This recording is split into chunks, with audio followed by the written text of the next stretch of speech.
올해 내 나이가 73입니다. 작년 이맘때 나는 46년을 함께 산 사람과 도장을 찍고 헤어졌습니다. 사람들은 그 나이에 무슨 이혼이냐고, 다 늙어서 무슨 새 인생을 시작하려고 그러느냐고 했지요. 그런데 그 도장을 찍게 만든 사람이 누구였는지 아십니까? 다른 사람도 아닌 내 배 아파 낳은 자식들이었습니다. 지금 나는 새벽 5시면 눈이 떠집니다. 누가 깨우는 것도 아닌데 몸이 먼저 일어나요. 손수레를 끌고 골목을 돕니다. 남들이 버린 종이 상자를 펴서 차곡차곡 쌓고 신문지 뭉치를 묶고 그렇게 하루를 시작합니다. 하루 종일 걸어도 손에 쥐는 돈은 10,000원이 채 안 됩니다. 손이 갈라지고 허리가 끊어질 것 같아도 멈출 수가 없어요. 멈추면 그날 저녁을 굶어야 하니까요. 사람들은 내 손수레를 보고 혀를 찹니다. 어떤 이는 동전을 쥐어주기도 하고 어떤 이는 못 본 척 지나갑니다. 나는 그 시선들이 부끄럽지 않습니다. 정말로 부끄러운 건 따로 있으니까요. 내가 어쩌다 이 골목에서 종이를 줍게 되었는지 그 사연을 알면 여러분도 한참을 멍하니 서 있게 될 겁니다. 46년. 결코 짧은 세월이 아닙니다. 그 긴 시간을 한 지붕 아래에서 버틴 사람을 나는 종이 한 장에 도장을 찍어 떠나보냈습니다. 그것도 내 손으로요. 그 사람이 짐을 싸서 현관문을 나서던 그 뒷모습이 지금도 눈을 감으면 선합니다. 그날 나는 이게 옳은 일이라고 믿었습니다. 자식들이 그렇게 말했으니까요. 여기까지 들으시고 그냥 자리를 뜨지 마세요. 잠시 후에 나는 멀쩡한 집과 멀쩡한 남편을 두고도 왜 이 골목에서 손수레를 끌게 되었는지 그 모든 이야기를 하나도 빠짐없이 들려드릴 겁니다. 혹시 여러분 곁에도 자식 말이라면 무조건 옳다고 믿는 부모가 계신가요? 아니면 여러분 자신이 그런 부모인가요? 댓글로 한번 들려주세요. 이 이야기가 남의 일 같지 않은 분이 분명 계실 겁니다. 내 이름은 순자입니다. 경상도 작은 시골 마을에서 태어나 22에 시집을 왔습니다. 남편 될 사람은 얼굴도 모르고 결혼했어요. 그 시절엔 다 그랬습니다. 부모가 정해주면 그게 인연이려니 하고 따라가는 거였지요. 첫날 밤에 처음 본 그 사람 얼굴이 생각보다 선하게 생겨서 나는 속으로 안도했던 기억이 납니다. 그 사람은 말수가 적었습니다. 다정한 말 한마디 할 줄 모르는 사람이었어요. 사랑한다는 말은커녕 고맙다는 말도 평생 손에 꼽을 만큼 했을 겁니다. 그런데 이상하지요. 그 무뚝뚝한 사람이 새벽마다 제일 먼저 일어나 아궁이에 불을 지폈습니다. 내가 추울까봐 방을 데워놓고 그러고는 아무 말 없이 일하러 나갔어요. 우리는 가난했습니다. 신혼 때는 단칸방에서 시작했어요. 비가 오면 천장에서 물이 새서 양푼을 받쳐놓고 잤습니다. 그래도 그때가 좋았다고 지금 와서 생각하면 그렇게 느껴집니다. 둘이서라면 하나를 끓여 나눠 먹어도 배가 부르던 시절이었으니까요. 그 단칸방 시절, 겨울이 유독 혹독했습니다. 연탄 한 장이 아까워 우리는 서로의 등을 맞대고 체온으로 밤을 났어요. 그래도 그 사람은 늘 나를 따뜻한 아랫목 쪽으로 밀어넣고 자기는 윗목에서 잤습니다. 내가 추울세라 자기 몸으로 외풍을 막아주던 사람이었어요.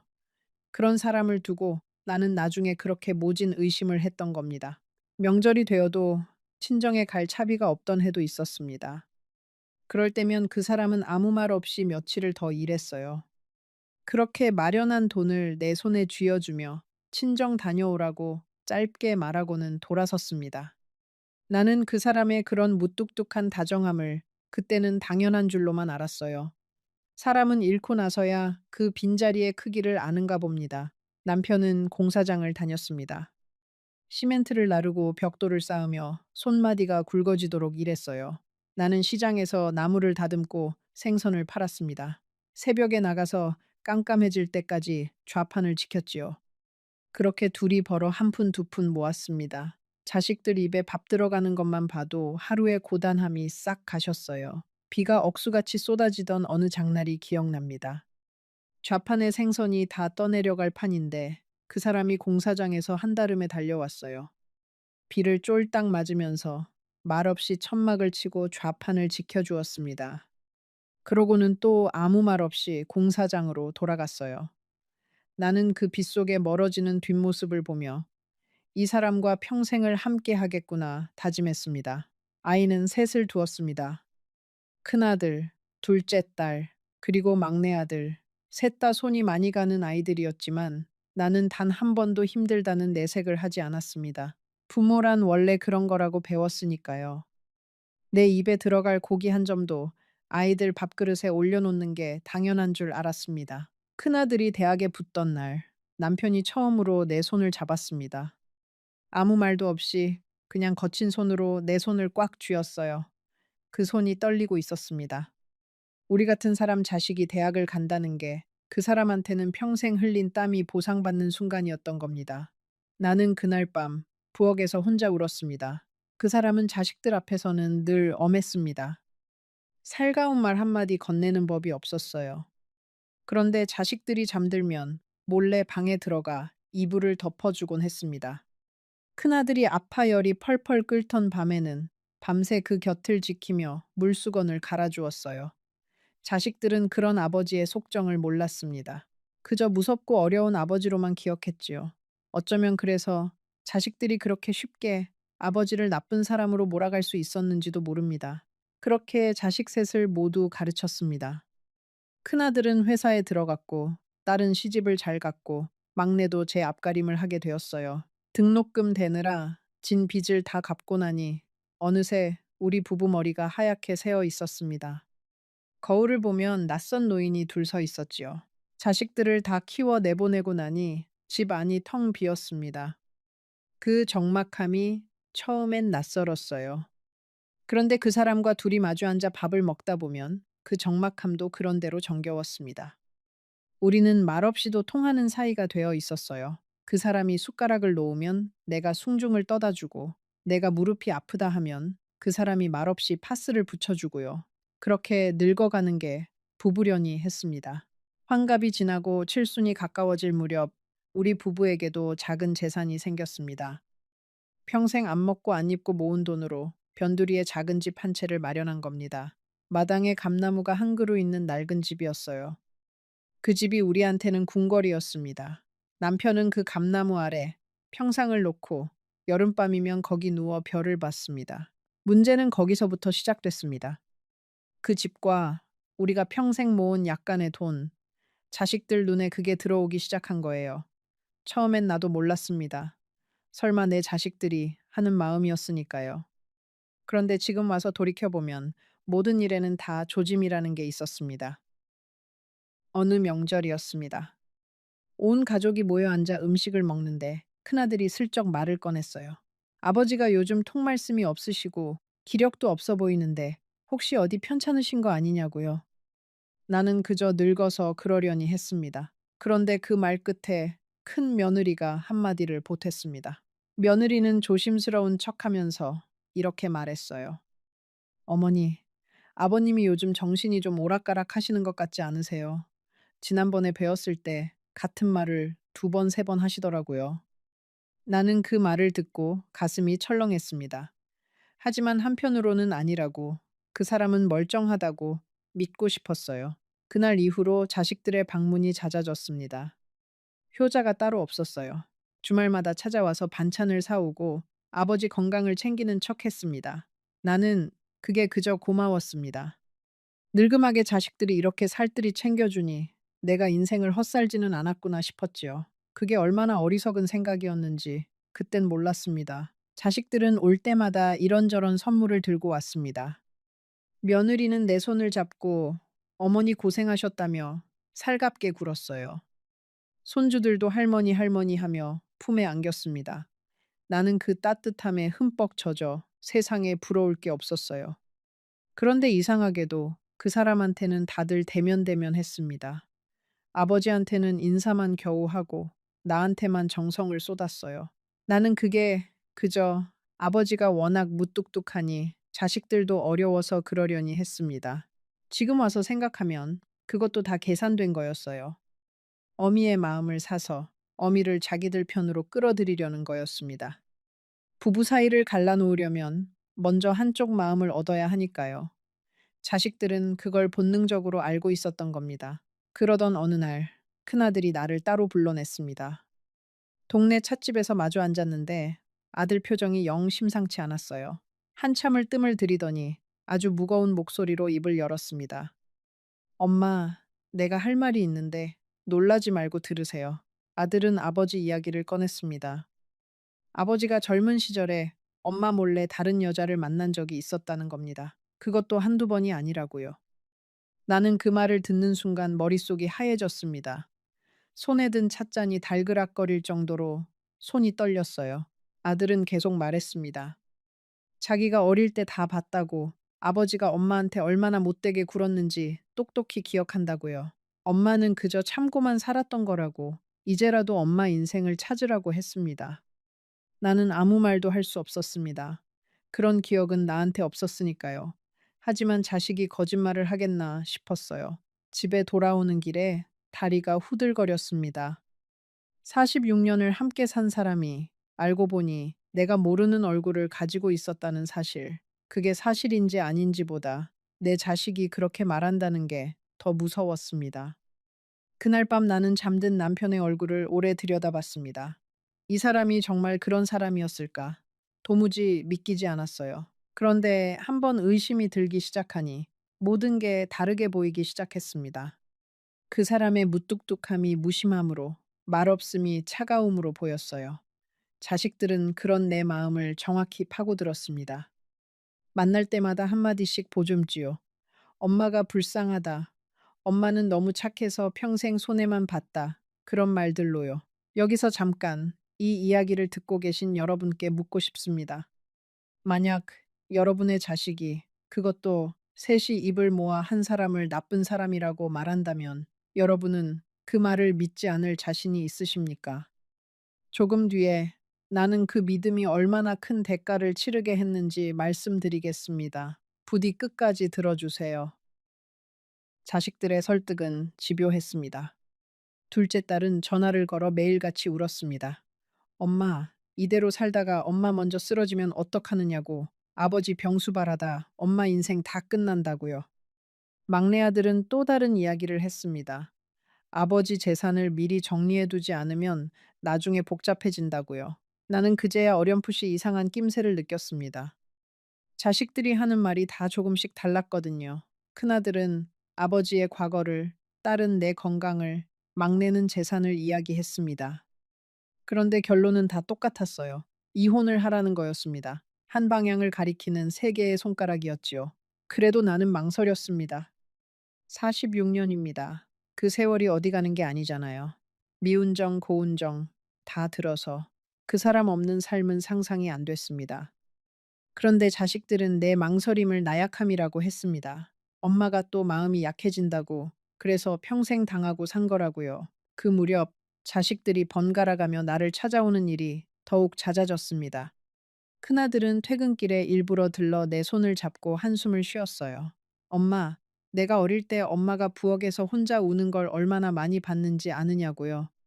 그러면서 그때 자기가 아무것도 해줄 수 없어서 너무 미안했다고, 이제는 다 큰아들이 엄마를 지켜주겠다고 했습니다. 그 말을 듣는데 어찌 마음이 흔들리지 않겠어요. 둘째 딸은 또 딸대로 나를 붙잡고 울었습니다. 엄마, 나는 결혼해서 시댁 눈치 보느라 평생 죽은 듯이 사는데 엄마라도 이제는 당당하게 살았으면 좋겠다고요. 엄마가 아버지 그늘에서 평생 길을 못 펴고 산 게 자기는 너무 한이 된다고 했습니다. 딸 자식이 그렇게 말하니 정말 내가 평생 억눌려 산 사람처럼 느껴지기 시작했어요. 지금 생각하면 그 말들이 다 정교하게 짜인 그물 같았습니다. 한 사람이 마음을 흔들어 놓으면 다음 사람이 그 틈을 비집고 들어왔어요. 셋이 짠 듯이, 그러나 짜지 않은 척, 각자 다른 이야기로 같은 결론을 향해 나를 몰아갔습니다. 나는 그 안에서 점점 내 생각이라는 걸 잃어갔어요. 밤마다 잠이 오지 않았습니다. 옆에서 곤히 자는 그 사람을 보면서 나는 수도 없이 마음이 오락가락했어요. 정말 이 사람이 나를 속이며 살아온 걸까? 아니면 내 자식들이 무언가 잘못 안 걸까? 하지만 그런 의심이 들 때마다 자식이 설마 어미한테 거짓을 말하겠나 하는 생각이 그 의심을 눌러버렸습니다. 한 번은 용기를 내어 그 사람한테 넌지시 물어본 적이 있습니다. 여보, 당신 혹시 나 모르게 마음에 둔 사람이 있었던 적 있어요. 그 사람은 신문을 보다 말고 나를 빤히 쳐다봤어요. 그러더니 무슨 그런 소리를 하느냐고 별소리를 다 한다고 짧게 대꾸하고는 다시 신문으로 눈을 돌렸습니다. 나는 그 무덤덤한 반응이 그때는 오히려 더 수상하게 느껴졌습니다. 진짜 결백한 사람이라면 더 펄쩍 뛰어야 하는 거 아니냐면서요. 지금 와서야 압니다. 그 사람은 그저 그런 의심을 받는다는 사실 자체에 가슴이 무너졌던 거예요. 평생을 한 여자만 바라보고 산 사람한테 그런 질문이 얼마나 큰 상처였을지를요. 그런데도 그 사람은 화 한 번 내지 않았습니다. 그게 그 사람이었어요. 결정적인 일은 그 무렵에 일어났습니다. 어느 날 큰아들이 서류 한 뭉치를 들고 왔습니다. 이혼하면 엄마 몫으로 집의 절반과 약간의 위자료가 보장된다는 거였어요. 자기가 다 알아봤으니 엄마는 도장만 찍으면 된다고 했습니다. 그러면서 이렇게 덧붙였습니다. 엄마, 이건 다 엄마를 위한 거예요. 나는 그 말을 믿었습니다. 평생 자식만 보고 산 어미가 자식이 나를 위한다는데 어떻게 안 믿겠습니까? 게다가 그때 나는 이미 마음이 많이 지쳐 있었어요. 매일같이 듣는 자식들의 말에 그 사람을 향한 내 마음도 어느새 닳고 닳아 있었던 겁니다. 그 사람한테 이혼 이야기를 꺼내던 날을 잊을 수가 없습니다. 저녁상을 물리고 나는 떨리는 목소리로 말을 꺼냈어요. 우리 이제 그만 헤어지는 게 어떻겠냐고요. 그 사람은 한참을 말없이 나를 쳐다봤습니다. 그러고는 딱 한마디를 했어요. 당신이 정 그렇게 원한다면 그러자고. 나는 그 사람이 화를 낼 줄 알았습니다. 아니면 매달리거나 변명을 하거나. 그런데 그 사람은 아무것도 하지 않았어요. 그저 고개를 끄덕이고는 방으로 들어가 버렸습니다. 그날 밤 나는 그 사람이 방에서 혼자 우는 소리를 들었습니다. 평생 눈물 한 방울 안 보이던 사람이었는데요. 지금 생각하면 그 침묵이 그 사람의 대답이었습니다. 변명하지 않은 게 아니라 변명할 게 없었던 거예요. 하지만 그때 나는 그 침묵조차 죄를 인정하는 것으로 받아들였습니다. 자식들이 그렇게 말했으니까요. 아버지가 아무 말 못하는 건 다 찔리는 게 있어서라고요. 도장을 찍던 날 법원 앞에서 그 사람과 나란히 섰습니다. 46년을 부부로 살았던 두 사람이 남이 되는 데에는 10분도 걸리지 않았어요. 종이 한 장에 도장을 찍고 돌아서는데 그 사람이 내 등 뒤에서 조용히 말했습니다. 그동안 고생 많았다고, 몸 건강히 잘 지내라고요. 그날 아침 집을 나서기 전에 있었던 일이 자꾸 떠오릅니다. 그 사람이 평소처럼 일찍 일어나 밥을 안쳐 놓았더군요. 이혼하러 가는 날 아침에도 그 사람은 내 밥을 챙긴 거예요. 따뜻한 밥에 국을 데워 상을 차려놓고는 묵묵히 앉아 나를 기다리고 있었습니다. 나는 그 밥상을 보고도 아무 감정이 없었어요. 그만큼 그때 내 마음은 자식들의 말에 단단히 굳어 있었습니다. 법원으로 가는 버스 안에서 그 사람과 나는 한마디도 하지 않았습니다. 창밖만 바라보는 그 사람의 옆벌굴이 평소보다 더 늙어 보였어요. 주름이 깊게 패고 어깨가 축 처져 있었습니다. 나는 그 옆얼굴을 흘끔 보면서도 끝내 마음을 돌리지 않았어요. 지금 생각하면 그때 한 번만 그 사람 마음을 헤아렸어도 모든 게 달라졌을 텐데요. 그게 그 사람한테 들은 마지막 다정한 말이었습니다. 나는 뒤도 돌아보지 못하고 그 자리를 떠났어요. 눈물이 쏟아질 것 같아서 그 사람한테 우는 모습을 보이기 싫어서요. 그렇게 우리는 헤어졌습니다. 46년이 종이 한 장으로 끝나버린 겁니다. 이혼하고 처음 얼마간은 정말로 새 삶을 사는 줄 알았습니다. 자식들이 번갈아 가며 찾아왔고 큰아들은 위자료로 나온 돈을 자기가 잘 굴려서 불려주겠다고 했어요. 엄마는 이제 편하게 쉬기만 하면 된다고요. 나는 평생 처음으로 누군가에게 기대도 되는구나 싶었습니다. 집은 큰아들 명의로 돌렸습니다. 늙은 어미 혼자 집을 가지고 있어 봐야 관리도 못하고 세금만 나간다고 자기가 다 알아서 하겠다고 했어요. 대신 엄마는 평생 그 집에서 마음 편히 살게 해주겠다고 약속했습니다. 나는 그 약속을 철석같이 믿었습니다. 그런데 도장 잉크가 마르기도 전에 분위기가 달라지기 시작했습니다. 매주 오던 자식들의 발걸음이 뜸해졌어요.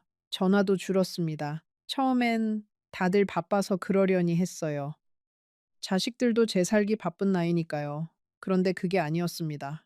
어느 날 큰아들 내외가 짐을 싸들고 우리 집으로 들어왔습니다. 전세를 빼서 잠깐 들어와 살겠다는 거였어요. 엄마 혼자 큰 집에 사는 것보다 같이 사는 게 낫지 않냐면서요. 나는 자식과 함께 산다는 게 좋기만 했습니다. 외롭지 않겠구나 싶었지요. 하지만 한 지붕 아래 사니 모든 게 달라졌습니다. 며느리는 내가 부엌에 들어가는 걸 싫어했어요. 어머니는 그냥 방에 계시라고, 살림은 자기가 알아서 하겠다고요. 말은 공손했지만 그건 부엌에서 나오지 말라는 뜻이었습니다. 나는 점점 내 집에서 손님이 되어 갔습니다. 처음 며칠은 그래도 견딜만 했습니다. 손주 얼굴 보는 재미에 집안에 사람 소리가 나는 게 좋았어요. 그런데 시간이 지날수록 그 집 안에서 내 자리가 점점 좁아지는 게 느껴졌습니다. 거실에 앉아 있으면 며느리가 청소를 한다며 나를 방으로 들여보냈고, 텔레비전을 보고 있으면 손주가 봐야 한다며 리모컨을 가져갔어요. 나는 내 딴에는 눈치껏 처신한다고 했습니다. 며느리가 힘들까봐 빨래도 몰래 손빨래를 해서 널어놓고 손주들 간식도 챙겨주려고 애를 썼어요. 그런데 그게 오히려 화근이었습니다. 며느리는 내가 손대는 걸 다 못마땅해 했어요. 어머니가 빨래를 잘못 널어서 옷이 상했다느니, 손주한테 군것질을 시켜서 밥을 안 먹는다느니 사사건건 트집을 잡았습니다. 나는 그럴 때마다 그저 미안하다고 했습니다. 내 집인데도, 내가 평생 모은 돈으로 산 집인데도 나는 그 집에서 죄 지은 사람처럼 조심조심 살았어요. 내 발소리도 죽이고 화장실 물 내리는 것도 눈치를 보고 그렇게 하루하루를 견뎠습니다. 밥상에서도 마찬가지였습니다. 처음엔 같이 먹던 밥상이 어느새 따로따로가 되었어요. 손주가 학원 가야 한다고, 시간이 안 맞는다고요. 나는 점점 작은 방으로 밀려났습니다. 큰 방을 손주한테 내주고 나는 햇볕도 안 드는 북쪽 방으로 옮겨갔어요. 그 북쪽 방은 겨울이면 손발이 시릴 만큼 추웠습니다. 며느리는 보일러를 너무 틀면 가스비가 많이 나온다고 했어요. 그래서 나는 두꺼운 내복을 껴입고 이불을 둘둘 말고 잤습니다. 그럴 때면 신혼 때 그 단칸방이 떠올랐어요. 비는 새도 그 사람이 데워놓은 아랫목은 늘 따뜻했는데요. 나는 차가운 방에서 그 따뜻했던 아랫목을 떠올리며 잠들곤 했습니다. 가끔 동네 노인정에 다녀오면 며느리의 표정이 싸늘했습니다. 어머니 또 어디 다녀오셨냐고, 동네 사람들한테 무슨 말을 하고 다니시는 거 아니냐고요. 행여 내가 집안 사정을 밖에 떠벌릴까봐 경계하는 눈치였습니다. 나는 그 눈빛을 받을 때마다 내가 이 집에서 환영받지 못하는 존재라는 걸 뼈저리게 느꼈어요. 그래도 나는 참았습니다. 자식 신세지는 처지에 무슨 말을 하겠어요. 그저 내가 좀 더 조용히, 좀 더 작게 지내면 다들 편하겠거니 했습니다. 그런데 사람 마음이라는 게 한번 멀어지기 시작하면 걷잡을 수가 없더군요. 밤이 되면 나는 자주 그 사람 생각을 했습니다. 헤어진 그 사람이 지금쯤 어디서 무얼 하고 있을까? 끼니는 제대로 챙겨 먹고 있을까? 그 무뚝뚝한 사람이 혼자서 밥은 차려 먹을 줄이나 알까? 그런 생각이 들 때마다 나는 고개를 세차게 저었습니다. 나쁜 사람을 왜 걱정하느냐고 스스로를 다그치면서요. 하지만 마음 한구석에서는 자꾸만 그 사람이 밟혔습니다. 위자료로 받은 돈 이야기를 꺼냈을 때였습니다. 슬슬 내 통장이 비어가서 큰아들한테 그 돈은 어떻게 됐냐고 물었어요. 굴려서 불려주겠다던 그 돈 말입니다. 아들의 표정이 싸늘하게 굳었습니다. 그러더니 한다는 말이 엄마, 그 돈 다 까먹었다는 거예요. 투자를 했는데 잘못돼서 다 날렸다고 했습니다. 나는 그 말을 듣고도 한참을 멍하니 있었어요. 평생 모은 돈이 그렇게 한순간에 사라졌다는 게 믿기지 않았습니다. 그런데 더 기가 막힌 건 아들의 태도였습니다. 미안한 기색도 없이 오히려 나한테 짜증을 냈어요. 엄마가 자꾸 그 돈 이야기를 하니까 자기도 스트레스를 받는다고 했습니다. 어차피 엄마가 가지고 있어 봐야 쓸데도 없는 돈이었는데 왜 그러느냐고요. 나는 그 말에 가슴이 철렁 내려앉았습니다. 그 돈이 어떤 돈인데요? 새벽 시장에서 손이 트도록 나무를 다듬어 번 돈, 한여름에도 생선 비린내를 맡으며 좌판을 지켜 모은 돈이었습니다. 그런 돈을 두고 쓸데도 없는 돈이라니 자식 입에서 그런 말이 나올 줄은 꿈에도 몰랐어요. 나중에 알고 보니 그 돈은 투자로 날린 게 아니었습니다. 큰아들이 빚을 갚는 데 썼다는 이야기를 동네 사람을 통해 어렴풋이 들었어요. 진작부터 사업이 기울어 빚에 쪼들리고 있었는데 그걸 내 위자료로 막은 거였습니다. 그러니까 자식들이 그토록 내 이혼을 서둘렀던 데에는 다 그럴 만한 속사정이 있었던 거예요. 나는 그 사실을 알고도 따져 묻지 못했습니다. 따져 물은들 무엇이 달라지겠어요. 그날 이후로 나는 그 집에서 더욱 외로워졌습니다. 돈이 없는 노인은 그 집에서 아무 쓸모도 없는 존재였어요. 한때는 효자 효녀였던 자식들이 어미한테서 더 가져갈 게 없어지자 하나둘 등을 돌렸습니다. 나는 그제야 깨달았어요.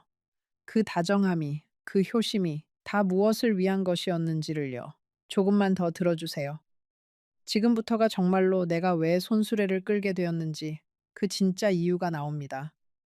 혹시 여러분 중에도 자식한테 모든 걸 다 내어주고 정작 자신은 빈손이 된 분이 계신가요?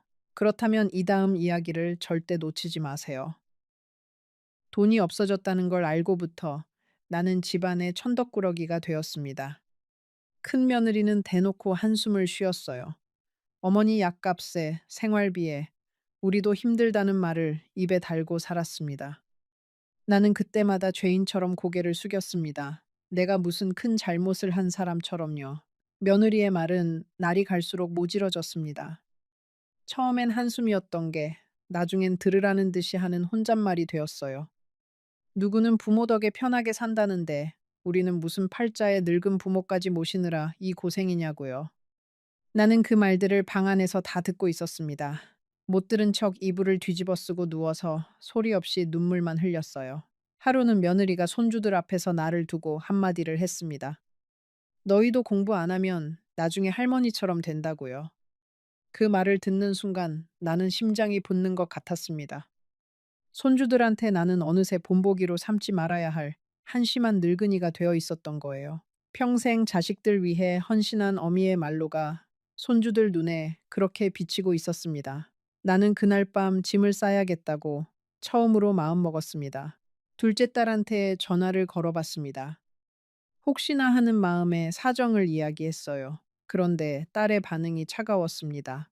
엄마, 나도 시집살이 하느라 정신없는데 그런 이야기하면 어떡하냐고요. 그러면서 큰오빠한테 다 맡겼으면서 왜 자기한테 그러느냐고 했습니다. 매일같이 울며 전화하던 그 딸이 맞나 싶었어요. 막내 아들은 아예 전화를 받지 않았습니다. 몇 번을 걸어도 신호만 가다가 끊겼어요. 나중에 문자가 하나 왔습니다. 엄마, 나 요즘 사업이 어려워서 연락할 정신이 없으니 이해해 달라고요. 재산을 정리해야 한다고 그렇게 열을 올리던 아이가 정작 어미가 빈손이 되니 등을 돌렸습니다. 그 막내가 어릴 때 얼마나 약했는지 모릅니다. 몸이 약해 잔병치레가 잦아서 나는 그 아이를 업고 밤길을 수도 없이 병원으로 달렸어요. 내 등에서 색색 잠든 그 아이의 숨소리가 아직도 귓가에 생생합니다. 그렇게 애지중지 키운 막내가 이제는 어미의 전화 한 통도 귀찮아하는 사람이 되었어요. 자식이 변하는 게 아니라 형편이 사람을 변하게 하는 건지도 모르겠습니다. 그래도 그 변한 모습을 어미 눈으로 지켜보는 건 가슴이 무너지는 일이었어요. 그제야 모든 게 보이기 시작했습니다. 자식들이 그토록 이혼을 종용했던 이유가요. 그건 나를 위해서가 아니었습니다. 부부 공동의 재산보다 이혼해서 갈라진 재산을 각자 가져가는 게 자기들한테 더 유리했던 겁니다. 늙은 어미는 그저 도장을 찍어주는 도구였을 뿐이에요. 내가 그 사실을 깨달았을 때 이미 모든 게 끝나 있었습니다. 집은 큰아들 명의였고 돈은 사라졌고 나는 가진 게 아무것도 없었습니다. 46년을 함께 산 사람도 평생 모은 재산도 모두 내 손을 떠난 뒤였어요. 빈 껍데기만 남은 노인이 거기 앉아 있었습니다. 그러던 어느 겨울 아침이었습니다. 큰 며느리가 내 방문을 열고 들어와 조심스럽게 말을 꺼냈어요. 어머니, 드릴 말씀이 있는데요. 집을 팔게 되었다는 겁니다. 사정이 어려워서 이 집을 정리하고 작은 곳으로 옮겨야 한다고요. 작은 집으로 옮기면 방이 부족하다고 했습니다. 그러니 어머니는 당분간 다른 곳에 계시는 게 어떻겠냐고요. 말은 부드러웠지만 그건 나가라는 소리였습니다. 이른이 넘은 어미한테 갈 곳을 정해주지도 않고 그저 나가라는 거였어요. 나는 그날 작은 가방 하나를 들고 그 집을 나왔습니다. 마당에 감나무를 한번 올려다 봤어요. 남편이 평상에 누워 별을 보던 그 나무요. 그 나무 아래서 나는 한참을 서 있었습니다. 그러고는 뒤도 돌아보지 않고 대문을 나섰습니다. 그게 내 집에서의 마지막이었어요. 대문을 나서는데 어린 손주가 쪼르르 따라 나왔습니다. 할머니 어디 가느냐고 묻더군요. 나는 차마 대답을 못하고 그저 손주의 머리만 쓰다듬었어요. 할머니 금방 올게 하고 거짓말을 하고는 돌아섰습니다. 그 어린 것은 영문도 모르고 손을 흔들었어요. 나는 골목 모퉁이를 돌 때까지 그 작은 손이 흔들리는 걸 등 뒤로 느꼈습니다. 골목을 빠져나오면서 나는 평생 살아온 동네를 천천히 둘러봤습니다. 단골쌀집, 늘 다니던 미용실, 새벽마다 지나던 시장 골목. 이제 이 동네와도 영영 이별이구나 싶었어요. 이른이 넘은 나이에 정든 모든 것을 두고 낯선 곳으로 떠나야 한다는 게 얼마나 막막했는지 모릅니다. 그런데도 이상하게 눈물은 나지 않았어요. 너무 큰 슬픔은 눈물도 말려버리는가 봅니다. 갈 곳이 없었습니다. 친정은 진작에 없어졌고 친구들도 다들 제 자식들과 살기 바빴어요. 며칠은 찜질방을 전전했습니다. 그러다 보증금도 없이 들어갈 수 있는 낡은 단칸방을 하나 구했어요. 보일러도 잘 안 들어오는 창문 하나 없는 반지하 방이었습니다. 그 방을 처음 본 날, 나는 한참을 문 앞에 서 있었습니다. 곰팡내가 나고 벽지는 누렇게 들떠 있었어요. 평생 깨끗한 집을 가꾸며 살아온 내가 이런 곳에서 살게 되리라고는 상상도 못했습니다. 그래도 별 수 없었어요. 가진 돈이라고는 손에 쥔 몇 푼이 전부였으니까요. 나는 그날 걸레를 빨아 방을 닦고 또 닦았습니다. 그렇게라도 사람 사는 곳으로 만들고 싶었어요. 밤이 되자 그 반지하 방은 칠흑같이 어두웠습니다. 창문이 없으니 달빛 한 줄기 들지 않았어요. 나는 그 어둠 속에 누워 천장을 바라보며 생각했습니다. 내가 무얼 그리 잘못했길래 이렇게 되었을까? 평생 자식들 위해 헌신하고 남편 뒷바라지하며 살았는데 어쩌다 이 나이에 이런 곳에 홀로 누워 있나. 그날 밤 나는 처음으로 그 사람이 사무치게 보고 싶었습니다. 당장 먹고 살 길이 막막했습니다. 이른이 넘은 노인을 받아주는 일자리가 어디 있겠어요. 그러다 같은 동네 할머니가 폐지 줍는 걸 알려줬습니다. 손수레만 있으면 누구나 할 수 있다고요. 그렇게 나는 종이를 줍기 시작했습니다. 그 할머니는 나보다 몇 살 위였는데 사연이 비슷했어요. 자식들 다 키워놓고 늙음하게 혼자가 된 분이었습니다. 그분이 나한테 손수레 끄는 법을 가르쳐 주었어요. 어디 가면 종이가 많이 나오는지, 고물상은 어디가 값을 잘 쳐주는지요. 우리는 그렇게 골목에서 만나 서로의 신세를 위로하며 친구가 되었습니다. 자식한테 못 받은 정을 우리는 같은 처지의 노인들끼리 나누었어요. 처음 손수레를 끌고 골목에 나섰던 날을 잊을 수가 없어요. 행여 아는 사람을 만날까봐 고개를 푹 숙이고 다녔습니다. 한때는 자식 셋을 대학까지 보낸 어미였는데 이제는 남이 버린 종이를 줍는 신세라니요.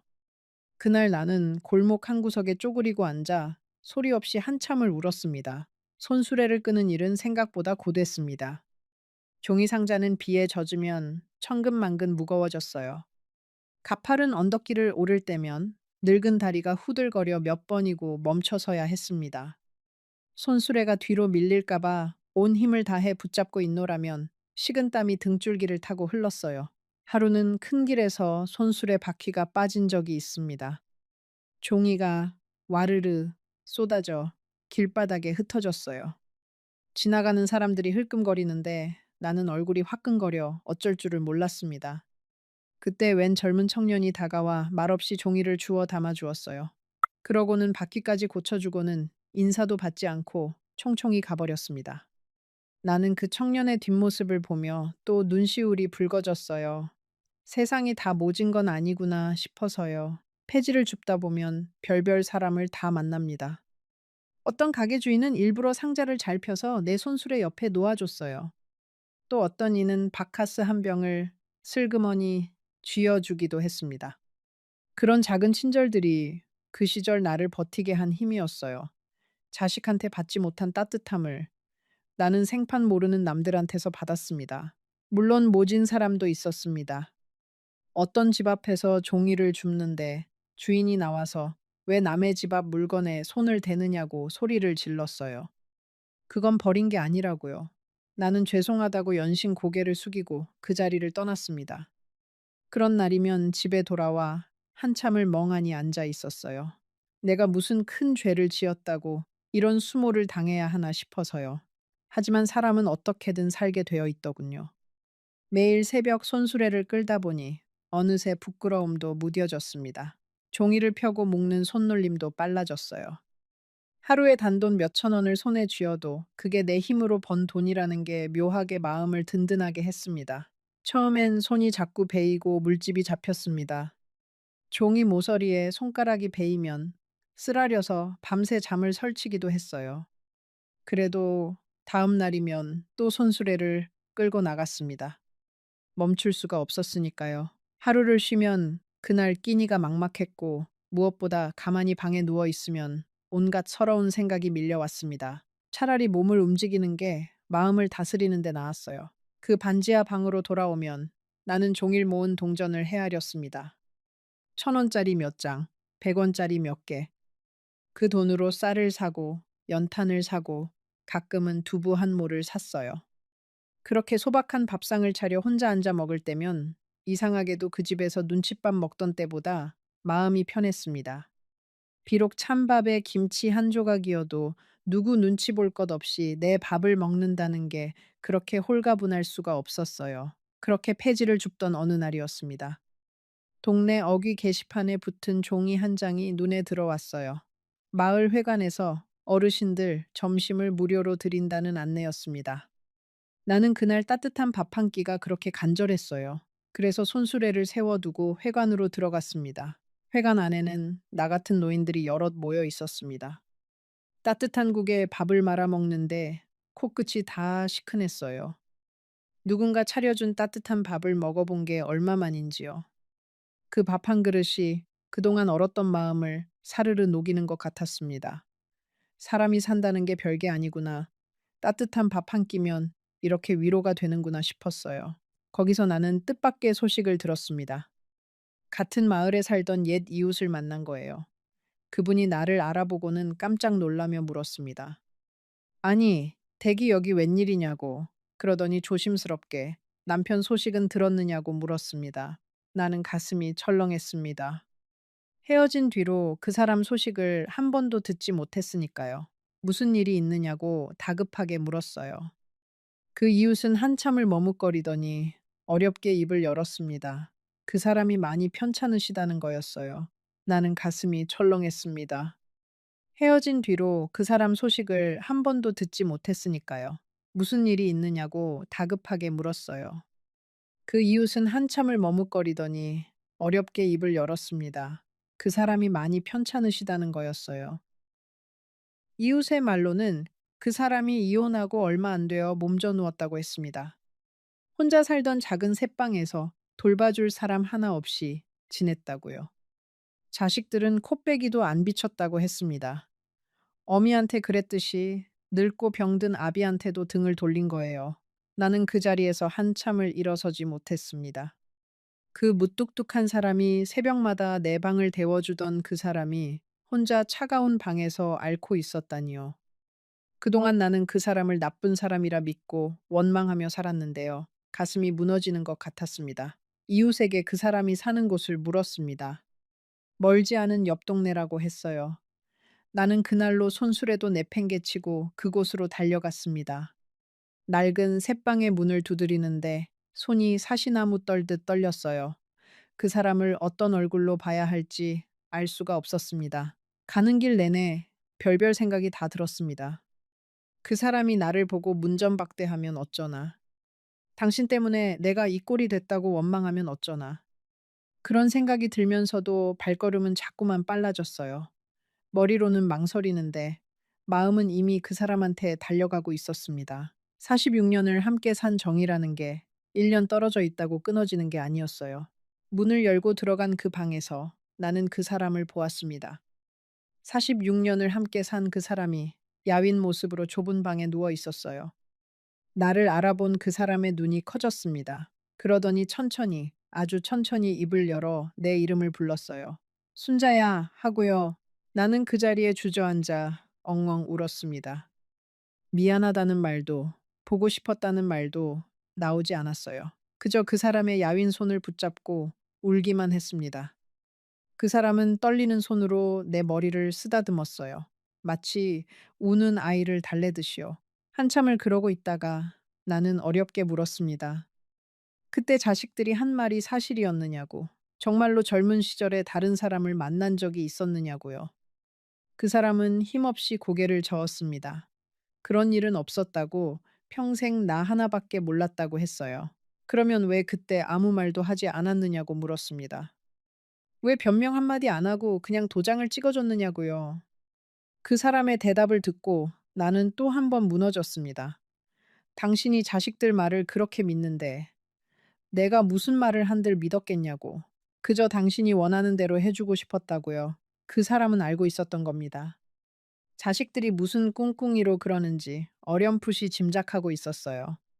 그런데도 아무 말 하지 않은 건 늙은 아내가 자식들과 등지고 외톨이가 되는 게 싫어서였습니다. 차라리 자기가 나쁜 사람이 되는 게 낫다고 여긴 거예요.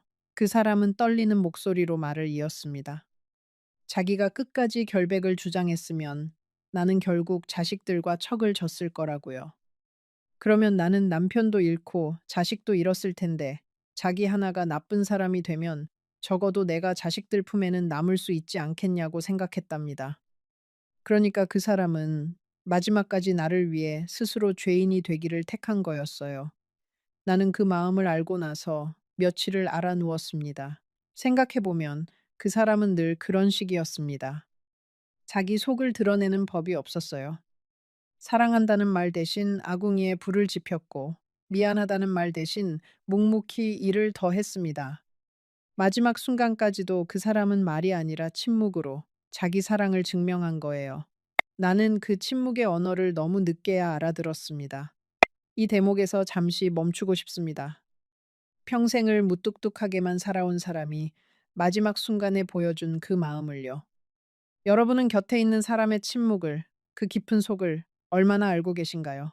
잠시 후 이 이야기가 어떻게 끝나는지 끝까지 함께 해주세요. 그날부터 나는 그 사람 곁을 지켰습니다. 낮에는 폐지를 주어 약값을 보태고 밤에는 그 사람 곁에서 잠을 잤어요. 다시 부부가 된 것도 아니었지만 우리는 그렇게 마지막 시간을 함께 보냈습니다.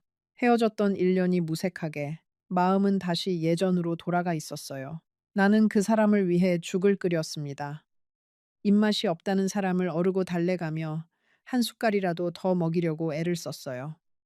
그 사람은 내가 떠먹여주는 죽을 받아 먹으면서 자꾸만 눈물을 글썽였습니다. 이 나이에 당신한테 이런 신세를 진다고 면목이 없다고요. 나는 그럴 때마다 핀잔을 줬어요. 부부 사이에 신세가 어디 있느냐고 그냥 잠자코 받아먹기나 하라고요.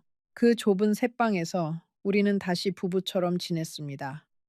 아침이면 내가 먼저 일어나 미음을 끓이고 그 사람 약을 챙겼어요. 낮에는 잠깐 나가 폐지를 줍고 저녁이면 다시 돌아와 그 사람 곁을 지켰습니다. 비록 가진 것 없고 몸은 고됐지만 그 시절 내 마음만은 이상하리만치 평온했어요. 미워하던 사람을 다시 품에 안으니 그동안 얹혀있던 응어리가 다 풀리는 것 같았습니다. 가끔 날이 좋으면 나는 그 사람을 부축해 동네 한 바퀴를 돌았습니다. 느릿느릿 한 걸음 한 걸음 떼는 게 힘들었지만 그 사람은 바깥바람을 쐬는 걸 좋아했어요. 우리는 벤치에 앉아 햇볕을 쬐며 이런저런 이야기를 나눴습니다. 그러다 그 사람이 내 어깨에 슬며시 머리를 기대면 나는 그 무게가 그렇게 애틋할 수가 없었어요. 이 사람이 내 곁에 있다는 것, 그 하나만으로도 충분했습니다. 그 사람은 미안하다는 말을 자주 했습니다. 평생 다정한 말 한마디 못한 게 미안하다고요. 가난한 집에 시집와 고생만 시킨 게 미안하다고요. 나는 그럴 때마다 그 사람 입을 막았습니다. 미안한 건 나라고, 당신을 의심한 내가 죄인이라고요. 어느 밤에는 그 사람이 내 손을 잡고 이런 말을 했습니다. 순자야, 나는 사실 당신한테 늘 고마웠다고. 표현을 못했을 뿐이지. 새벽에 시장 나가는 당신 뒷모습을 볼 때마다 가슴이 아렸다고요. 그런 말을 평생 한 번도 못하고 산 게 한이 된다고 했어요. 나는 그 말을 들으며 46년 동안 못다한 그 사람의 마음을 그제야 다 받았습니다. 우리는 그 좁은 방에서 옛날 이야기를 많이 했습니다. 단칸방에서 비새는 천장에 양푼을 받쳐놓고 자던 신혼 시절. 큰아들 대학 붙던 날, 그 사람이 처음으로 내 손을 잡던 그날, 우리한테도 분명 행복한 시절이 있었습니다. 엔데도 감나무 이야기도 했습니다. 그 집 마당의 감나무 아래 평상에 누워 여름밤 별을 보던 그 시간들요. 그 사람은 그 평상이 그렇게 그립다고 했어요. 다 나으면 그 집에 한번 가보고 싶다고요. 나는 차마 그 집이 이미 남의 손에 넘어갔다는 말을 할 수가 없었습니다. 그래서 그저 그래요. 다 나으면 같이 가봐요. 하고 거짓말을 했어요. 밤이 깊으면 그 사람은 잠든 듯 누워 천장을 바라봤습니다. 나는 그 야윈 손을 가만히 주물러 주었어요. 거칠고 굵은 마디마디가 평생 우리 가족을 먹여 살린 손이었습니다. 그 손을 만지작거리고 있노라면 미운 마음은 온데간데 없고 그저 애틋함만 남았어요. 나는 이 손을 왜 그렇게 모질게 놓아버렸을까? 후회가 밀려왔습니다. 하지만 그 사람의 시간은 많지 않았습니다. 봄이 오기 전 그 사람은 조용히 내 곁을 떠났어요. 마지막 순간에도 그 사람은 내 손을 꼭 잡고 있었습니다. 그러고는 아주 편안한 얼굴로 눈을 감았어요. 나는 그 손을 한참 동안 놓지 못했습니다. 장례를 치르는 동안 자식들이 나타났습니다. 1년 내내 코빼기도 안 비치던 아이들이 상복을 차려입고 문상객을 맞았어요. 그 모습을 보는데 나는 화도 나지 않았습니다. 그저 한없이 서글프기만 했어요. 저 아이들이 정말 내가 키운 자식들이 맞나 싶었습니다. 자식들은 문상객들 앞에서 효자 노릇을 했습니다. 아버지가 편찮으실 때 자기들이 얼마나 마음을 졸였는지 모른다며 사람들 앞에서 눈물을 보였어요. 나는 그 모습을 한쪽 구석에서 묵묵히 지켜봤습니다. 정작 그 사람이 외로이 앓을 때는 코빼기도 안 비치더니 이제 와서 효자인 척하는 그 뻔뻔함이 기가 막혔어요. 하지만 나는 아무 말도 하지 않았습니다. 죽은 사람 앞에서 산 사람들끼리 추한 꼴을 보이고 싶지 않았으니까요. 문상객 중 한 분이 나를 알아보고 다가왔습니다. 사정을 아는 옛 이웃이었어요. 그분이 내 손을 잡고 조용히 물었습니다. 그동안 어떻게 지냈느냐고 고생이 많았겠다고요. 나는 그 따뜻한 말 한마디에 그만 눈물이 핑 돌았습니다. 가족들 누구도 묻지 않은 안부를 남이 물어주니 그렇게 서러울 수가 없었어요. 장례가 끝나고 큰아들이 슬그머니 다가왔습니다. 엄마, 이제 어디서 지내시느냐고 묻더군요. 나는 그 아이의 눈을 똑바로 쳐다봤습니다. 그러고는 조용히 말했어요. 너희가 알 것 없다. 나는 내 힘으로 잘 살고 있으니까. 아들은 잠시 머뭇거리더니 다시 입을 열었습니다. 엄마, 그때는 다 엄마를 위해서 그런 거였다고요. 나는 그 말에 그저 희미하게 웃었습니다.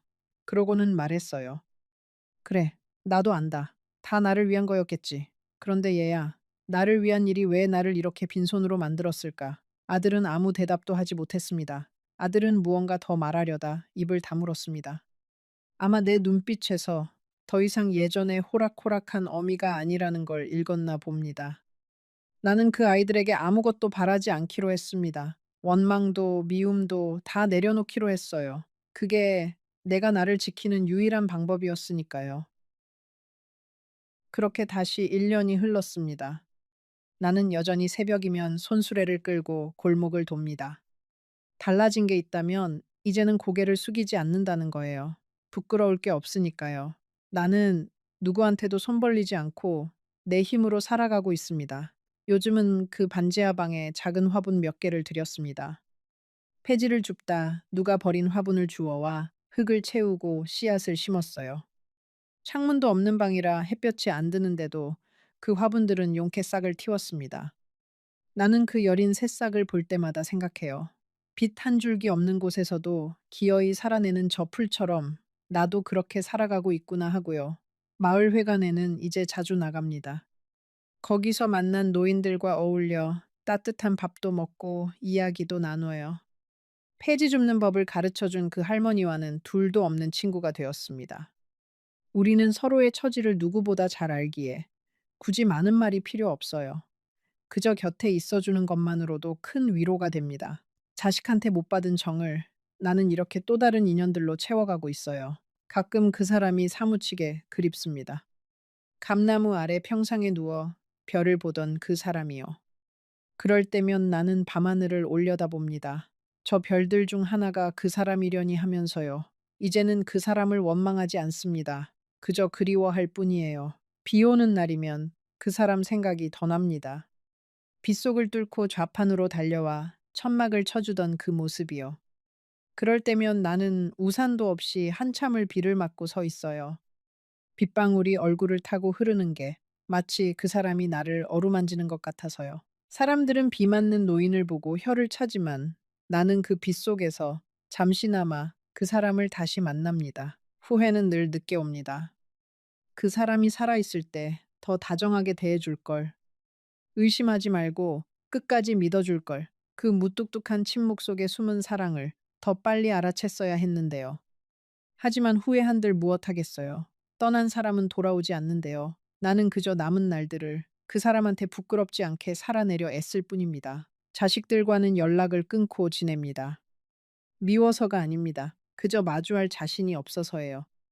그 아이들도 언젠가는 늙을 겁니다. 그때 가서 자기들이 부모한테 무슨 짓을 했는지 깨닫겠지요. 나는 그 아이들에게 그 깨달음의 무게를 남겨두기로 했습니다. 이따금 손주들 얼굴이 떠오를 때면 마음이 시립니다. 그 어린 것들이야 무슨 죄가 있겠어요.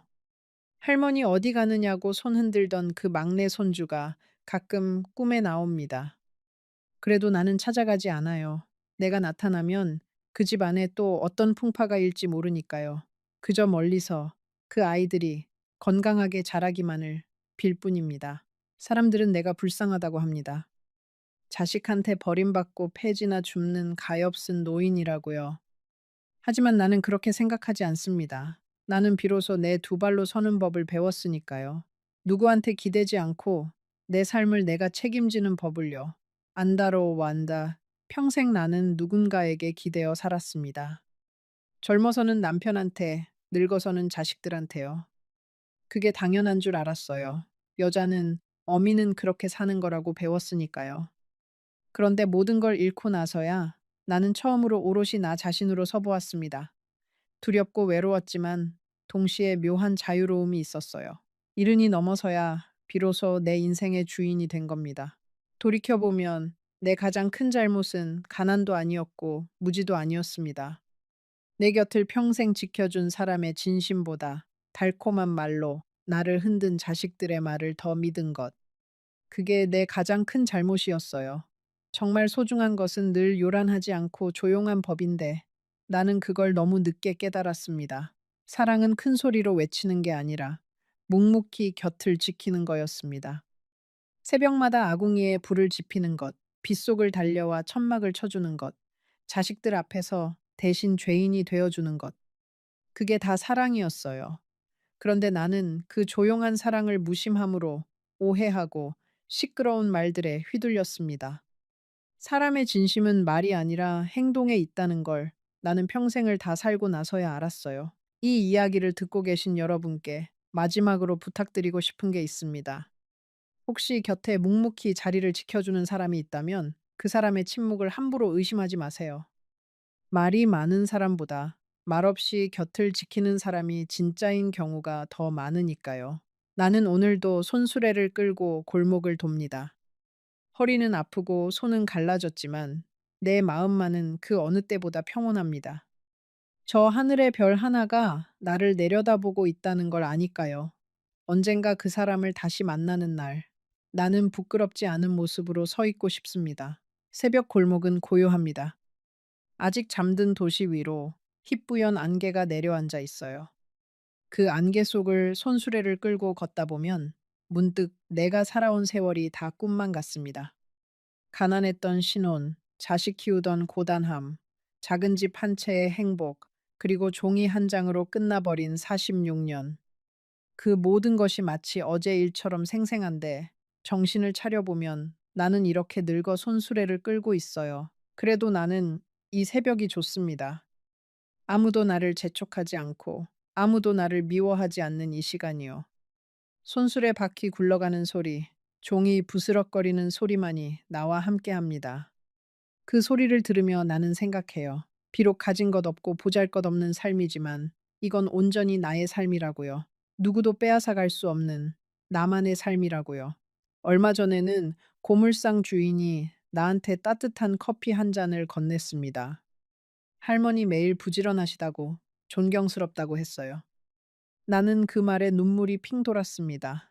존경이라니, 폐지 줍는 늙은이한테 그런 말을 해주는 사람이 다 있구나 싶어서요. 그 따뜻한 커피 한 잔이 그날 하루를 버티게 했습니다. 세상은 매정하다가도 또 이렇게 불쑥 따뜻함을 건네는 곳이더군요. 이 늙은이의 이야기가 어떻게 들리셨는지 모르겠습니다. 어쩌면 여러분의 이야기일 수도, 여러분 부모님의 이야기일 수도 있겠지요. 세상에는 순자 같은 노인이 생각보다 많습니다. 자식을 위해 모든 걸 내어주고 정작 자신은 빈손으로 골목을 떠도는 그런 부모들이요. 부디 오늘 밤만이라도 곁에 있는 사람의 손을 한번 잡아보세요. 그리고 그 사람이 묵묵히 견뎌 온 세월을 한번 헤아려 보세요. 어쩌면 우리는 가장 가까운 사람의 진심을 가장 늦게 알아차리는지도 모릅니다. 만약 이 이야기가 여러분의 마음 한구석을 울렸다면 지금 화면에 보이는 영상을 꼭 눌러서 봐주세요. 순자 할머니가 들려주는 또 다른 이야기가 오늘 이 이야기보다 여러분의 가슴을 더 깊이 흔들어 놓을 겁니다. 절대 놓치지 마세요. 화면 속 그 이야기가 여러분을 기다리고 있습니다. 내 이름은 순자예요. 올해 80이 넘었지요. 오늘 내가 여러분 앞에서 하려는 이야기는 지난 10년 동안 내 가슴 속에 무겁게 가라앉아 있던 그 이야기예요. 누구에게도 쉽게 꺼낼 수 없었던 이야기.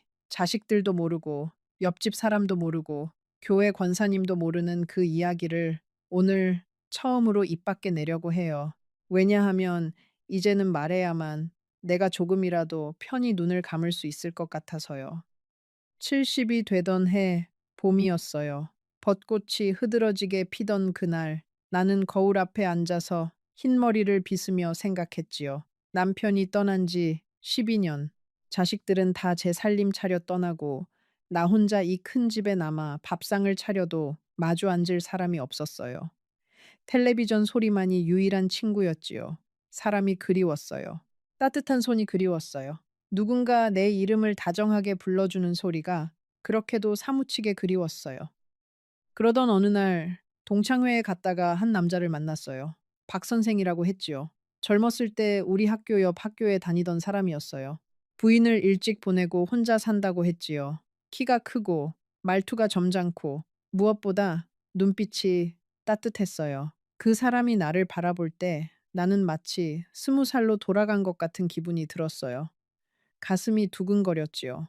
부끄러운 일인 줄 알면서도 이 나이에 무슨 주책이냐 싶으면서도 그 두근거림을 멈출 수가 없었어요. 그런데 말이에요. 지금 이 자리에서 내가 여러분께 꼭 들려드리고 싶은 이야기가 있어요. 그 봄날의 두근거림이 어떻게 한 달 만에 지옥의 문을 여는 열쇠가 되었는지, 70평생 살아온 내가 어떻게 그렇게 어리석은 선택을 했는지, 그리고 그 선택이 내 자식들과 내 평생 모은 모든 것을 어떻게 송두리째 흔들어 놓았는지 잠시만 더 내 곁에 머물러 주세요. 이 이야기를 듣고 나면 여러분도 인생의 어느 한순간을 다시 돌아보게 될 거예요. 그리고 댓글로 꼭 알려주세요. 여러분이라면 그때 그 자리에서 어떤 선택을 하셨을지. 박 선생과 나는 그해 가을에 식을 올렸어요. 식이라고 해봐야 가까운 사람 몇 명 모아놓고 식당에서 밥 한 끼 먹은 게 다였지요. 큰아들 진우는 결혼식 내내 한마디도 하지 않았어요. 작은 딸 미경이는 아예 오지 않았어요. 전화로 그러더군요. 엄마, 나는 도저히 받아들일 수가 없어요. 아버지 돌아가신 지 얼마나 됐다고. 그 말이 가슴에 박혔어요. 하지만 나는 외로움이 더 컸어요. 자식들이 이해해 줄 거라고, 시간이 지나면 다 풀릴 거라고 믿었지요. 결혼식 전날 밤이 떠올라요. 나는 거울 앞에서 한참을 앉아 있었어요. 죽은 남편의 사진을 꺼내놓고 한참을 들여다봤지요. 여보, 미안해요. 내가 너무 외로워서 당신을 잊은 건 아니에요. 절대 잊지 않을 거예요. 그저 누군가 옆에 있어줬으면 해서 그렇게 혼잣말을 하면서 새벽까지 잠을 못 잤어요. 그 밤에 내가 잠을 좀 더 잤더라면, 아니, 그 밤에 내가 그 사진 앞에서 결심을 다르게 했더라면 내 인생은 어떻게 달라졌을까? 그런 후회를 나는 10년이 지난 지금도 매일 밤 해요. 신혼이라고 부르기도 우스운 시간이었지만 처음 한 달은 정말 좋았어요. 박 선생은 아침마다 내 손에 따뜻한 차를 쥐어주었고 함께 산책을 나갔고 저녁이면 옛날 노래를 흥얼거리며 설거지를 도와주었어요. 나는 생각했지요. 이제야 내 인생에도 봄이 오는구나. 늦었지만 늦지 않았구나. 하지만 그 봄은 너무 짧았어요. 너무, 너무 짧았어요. 그 한 달 동안 박 선생은 내 옛 친구들에게 인사도 하고 동네 분들에게 다정하게 굴었어요. 시장에 갈 때면 내 손을 꼭 잡고 가서 야채 가게 아주머니가 어머나 어머나 하면서 부러워하는 눈빛을 보내곤 했지요. 그 시선이 좋았어요. 70 인생의 처음으로 누군가가 나를 부러워하는 그 시선을 받아보는 거였어요. 평생 아이들 키우고 살림하고 남편 뒷바라지하고 그렇게 살아온 내가 처음으로 사랑받는 여자가 된 것 같았어요. 그 착각이 얼마나 무서운 거였는지 나는 그때 전혀 알지 못했어요. 한 달이 지난 어느 저녁이었어요. 박 선생의 큰아들이 우리 집에 찾아왔어요. 그 사람의 자식들이 있다는 건 알고 있었지만 결혼 전에 한 번도 만난 적이 없었지요. 박 선생은 다들 멀리 살고 바빠서라고만 했어요. 그런데 그날 밤 그 큰아들은 우리 집 거실에 앉아서 아주 자연스럽게 마치 자기 집인 양 굴었어요. 냉장고를 열고 내가 아끼던 인삼주를 꺼내 마시고 텔레비전 채널을 마음대로 돌렸어요. 박 선생은 아무 말도 하지 않았어요. 그저 웃기만 했어요. 그 웃음이 그때부터 이상하게 느껴지기 시작했어요. 그 큰아들은 40살이 넘어 보였어요. 살이 통통하게 찐 얼굴에 손목에는 비싸 보이는 시계를 차고 있었지요. 옷차림은 깔끔했지만 어딘가 모르게 거만한 분위기가 있었어요. 나에게 인사를 할 때도 고개를 살짝 까딱했을 뿐이었어요. 며느리로서 처음 보는 어머니인데 그 정도 예의는 갖춰야 하는 게 아닌가. 나는 마음속으로 그런 생각을 했지만 입 밖에 내지는 않았어요. 박 선생을 봐서 첫날부터 잔소리하기는 싫었으니까요. 그날 밤 그 큰아들은 자정이 넘도록 우리 집에 머물렀어요. 박 선생과 무슨 이야기를 그렇게 오래 하는지 안방에서 두 사람의 목소리가 들렸어요. 나는 부엌에서 설거지를 하면서 일부러 그 소리를 듣지 않으려고 했지요. 새 가족이 된 사람들 사이에 끼어들고 싶지 않았어요. 그저 둘이 부자간의 정을 나누는 거라고만 생각했어요. 그게 얼마나 큰 착각이었는지 나는 다음날 아침에 알게 됐어요. 다음날 아침, 박 선생이 조심스럽게 입을 열었어요. 여보, 사실은 내가 할 말이 있는데 그 한마디에 나는 직감했어요. 좋은 이야기가 아닐 거라는 걸. 박 선생은 자기 큰아들이 사업을 하다가 빚을 졌다고 했어요. 그것도 적은 돈이 아니었어요. 억 단위였지요. 그러면서 말했어요. 당신 집을 담보로 잠깐만 빌리면 금방 갚을 수 있어. 나는 멍해졌어요. 결혼한 지 한 달, 단 한 달이었어요. 박 선생의 그 말투가 잊혀지지 않아요. 마치 시장에서 야채 한 단 사 달라고 부탁하는 것처럼 그렇게 가볍게 말했어요. 우리 집을 담보로. 잠깐만. 금방 갚을 수 있어. 그 단어들이 어떻게 그렇게 가볍게 흘러나올 수 있었을까요? 평생을 살아온 내 집을, 죽은 남편이 평생 일해서 마련한 그 집을, 자식들에게 물려줄 마지막 재산을, 한 달 만난 사람의 자식 빚을 갚는 데 쓰자는 거였어요. 나는 한참을 박 선생의 얼굴을 들여다봤어요. 동창회에서 처음 만났을 때 그 따뜻한 눈빛이 어디로 갔는지 찾아보려고요. 하지만 그 자리에는 다른 사람이 앉아 있었어요. 잘 모르는 사람. 한 달 전까지만 해도 나에게 차를 끓여주던 그 사람이 아닌 전혀 다른 사람. 사람이 한 달 만에 이렇게 변할 수 있는 건지, 아니면 한 달 전에 그 모습이 처음부터 거짓이었던 건지 나는 분간할 수 없었어요. 나는 거절했어요.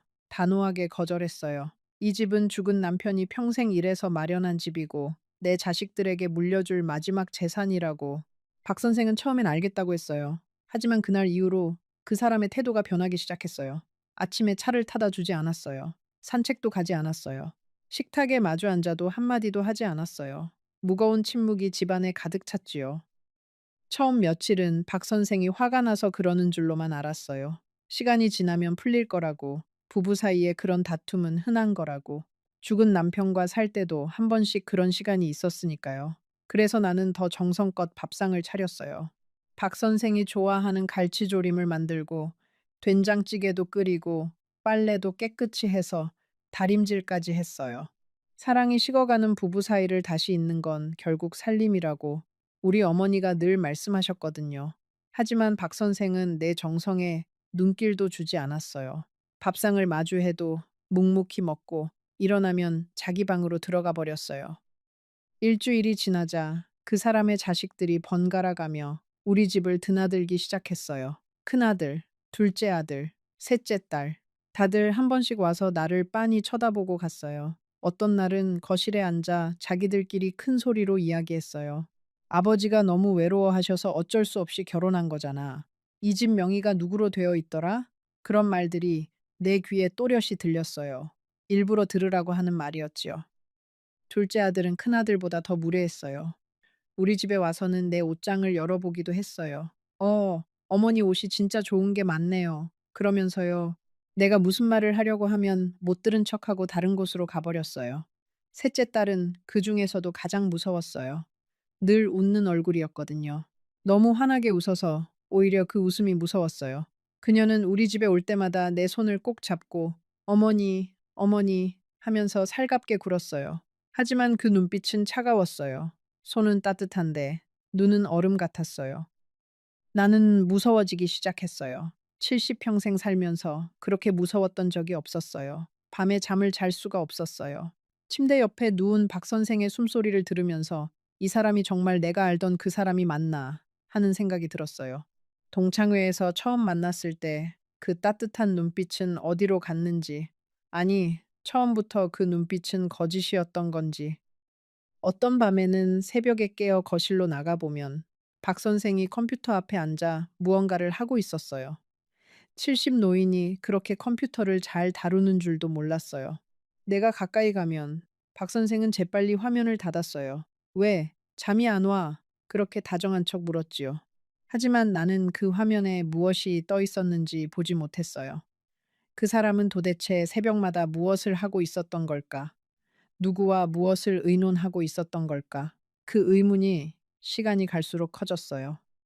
낮에는 더 견디기 힘들었어요. 박 선생의 자식들이 시도 때도 없이 들이닥쳤거든요. 어떤 날은 한꺼번에 셋이 다 왔어요. 거실에 자리 잡고 앉아서 마치 내가 손님인 것처럼 행동했어요.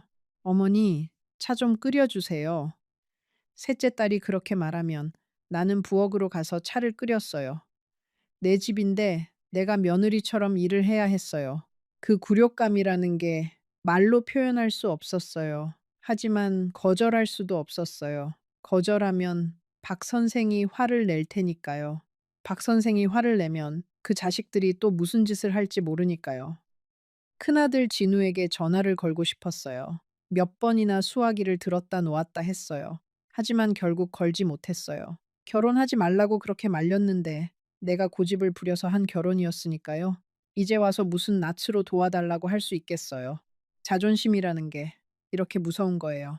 나이가 들어도 자식 앞에서는 자존심이 더 세지는 법이에요. 가끔은 진우에게 그냥 안부 전화를 걸곤 했어요. 별일 없는 척, 잘 지내는 척. 진우도 어머니가 무언가 숨기고 있다는 걸 어렴풋이 느꼈을 거예요. 하지만 진우도 그 결혼을 받아들이지 못한 마음이 있었으니까 먼저 캐묻지는 않았어요. 어머니 별일 없으시죠? 별일 없다. 그게 우리 모자 사이의 대화의 전부였어요.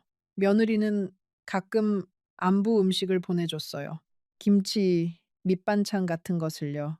그 음식들도 결국 박 선생의 자식들이 다 먹어치웠지만요. 며느리가 정성껏 담근 김치를 큰아들이 우적우적 씹어먹는 모습을 볼 때면 가슴이 미어졌어요. 여러분, 지금 이 이야기를 들으시면서 어떤 생각이 드세요? 아마 어떤 분은 이렇게 말씀하실 거예요. 할머니, 왜 그렇게 미련하셨어요? 진작 자식들한테 말하지. 또 어떤 분은 이렇게 말씀하시겠지요. 그 마음 이해해요. 나도 그랬을 거예요. 잠시 후에 내가 그 다음에 어떤 결정을 했는지, 그리고 그 결정이 어떤 결과를 가져왔는지 들려드릴게요. 끝까지 들어주세요. 잠시 후에 이 이야기의 진짜 충격은 아직 시작도 되지 않았으니까요. 결혼한 지 2달째 되던 날이었어요. 박 선생이 나를 부르더니 거실 소파에 앉으라고 했어요. 그 옆에는 큰아들이 앉아 있었어요. 둘째 아들도 셋째 딸도 와 있었어요.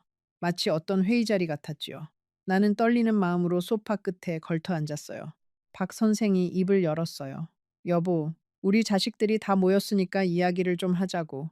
그 사람의 목소리는 더 이상 다정하지 않았어요. 사무적이었어요. 마치 거래를 하러 온 사업가 같았어요. 거실 분위기는 정말 이상했어요. 셋이 모두 검은색 옷을 입고 있었어요. 마치 미리 약속이라도 한 것처럼요.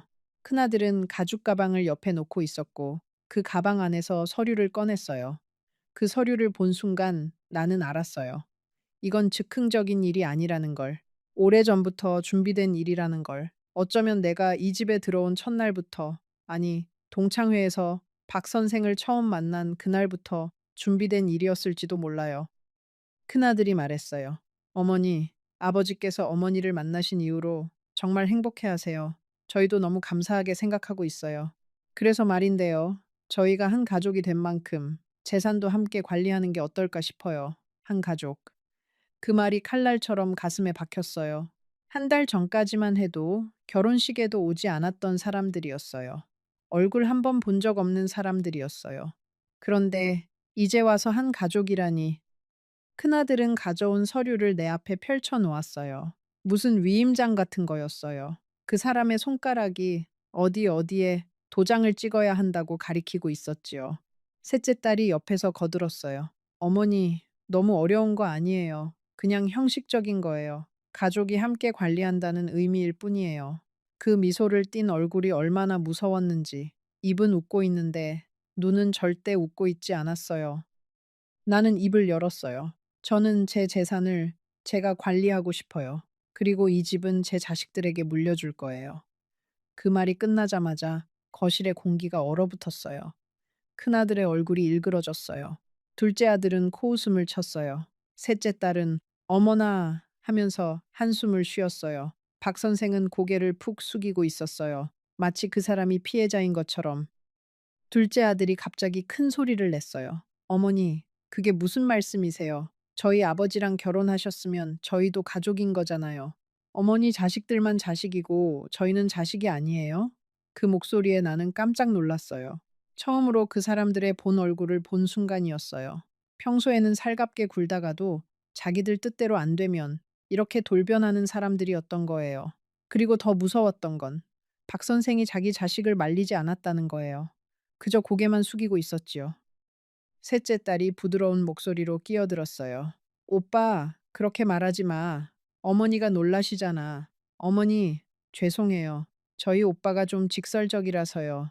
그런데 어머니, 한번 생각해 보세요. 만약 아버지가 갑자기 돌아가시면 어떻게 되겠어요?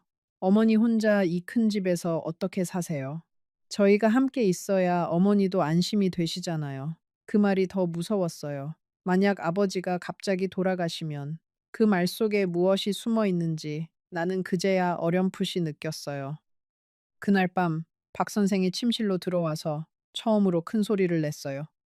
당신은 도대체 무슨 생각으로 그런 말을 한 거야? 내 자식들 앞에서 나를 어떻게 보라고. 나는 어이가 없었어요. 여보, 내가 무슨 잘못된 말을 했어요. 내 재산을 내가 관리한다는 게 그렇게 잘못된 일이에요. 박 선생은 침대를 주먹으로 내리쳤어요. 나는 깜짝 놀라 뒤로 물러섰어요. 그 사람의 얼굴은 내가 처음 보는 얼굴이었어요. 분노로 일그러진 얼굴. 동창회에서 다정하게 웃던 그 사람의 얼굴이 아니었어요. 그 밤은 정말 길었어요. 박 선생은 한참 동안 안방에 앉아 있다가 결국 거실로 나갔어요. 나는 침대에 누워서 잠을 청하려고 했지만 그 거실에서 들리는 전화 소리에 잠을 잘 수가 없었어요. 박 선생이 누군가와 통화를 하고 있었어요. 새벽 2시가 다 되어 가는 시간에요. 누구와 그 시간에 통화를 하는 건지, 그리고 그 통화 내용이 무엇이었는지 나는 알 수 없었지만 좋은 내용이 아니라는 것만은 분명히 알 수 있었어요. 다음 날 아침 박 선생은 식탁에 앉지 않았어요. 그저 옷을 갖춰 입고는 집을 나갔어요. 어디 가요? 내가 물었지만 대답이 없었어요. 문을 쾅 닫고 나가버렸어요. 그날 저녁이 다 되어서야 박 선생이 돌아왔어요. 그리고 그 사람과 함께 큰아들과 둘째 아들이 들어왔어요. 마치 우리 집을 점령하러 온 군대처럼요.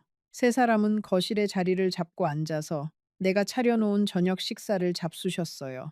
나는 부엌 식탁에서 혼자 밥을 먹어야 했어요. 그날 이후로 우리 집은 더 이상 내 집이 아니었어요. 박 선생은 자기 자식들에게 열쇠를 나눠주었어요. 그래서 그들은 아무 때나 우리 집에 들어왔어요. 새벽에도 들어왔어요. 한밤중에도 들어왔어요.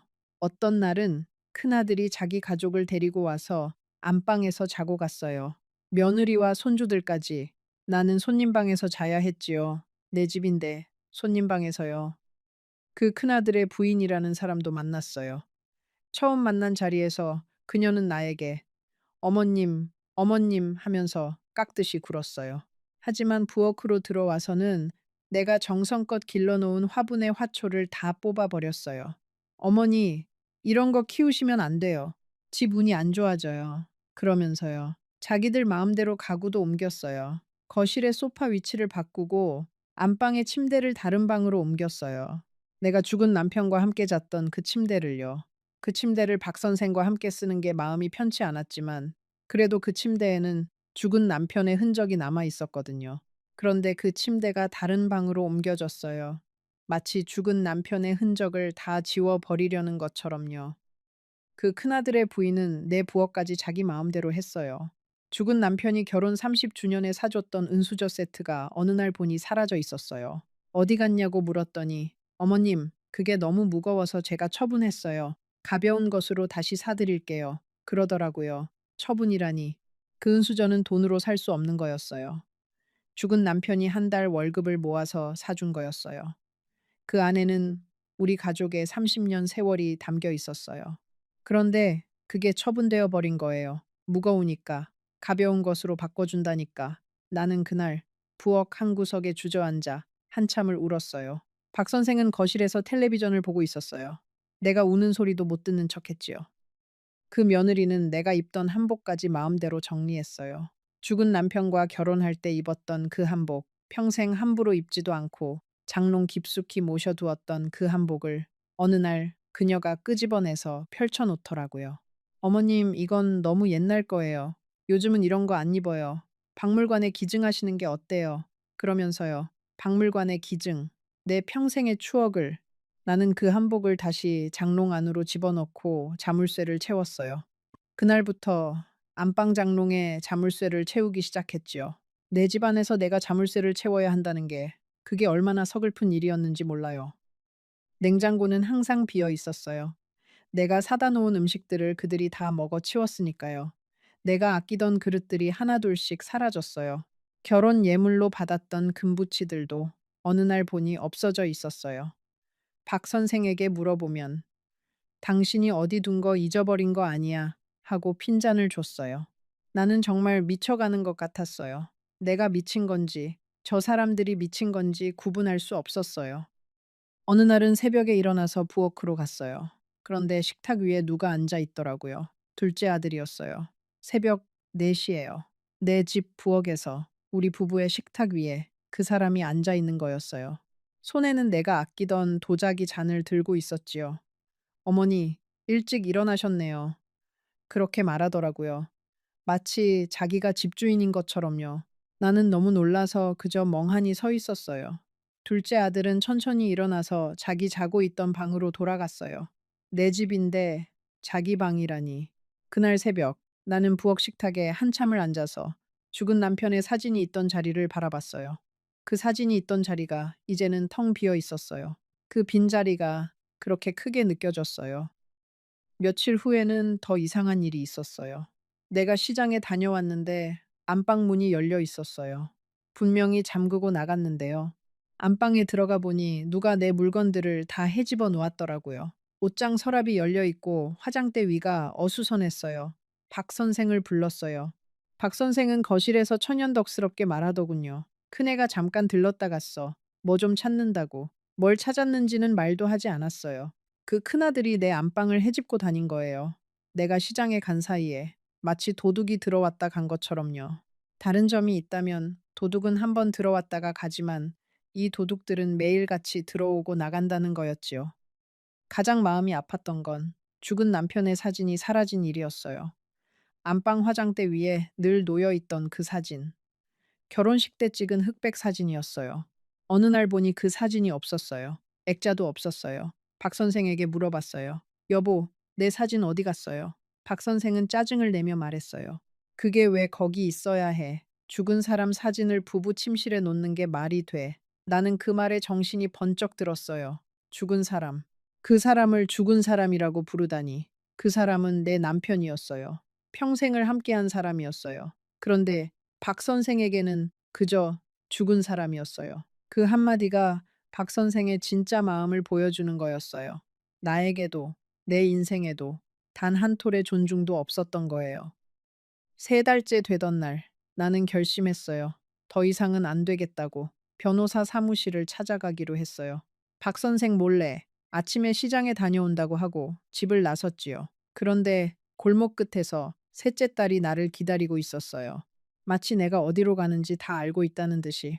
그녀는 환하게 웃으며 다가왔어요. 어머니, 어디 가세요? 제가 모셔다 드릴게요. 그 미소가 얼마나 무서웠는지 여러분은 상상도 못 하실 거예요.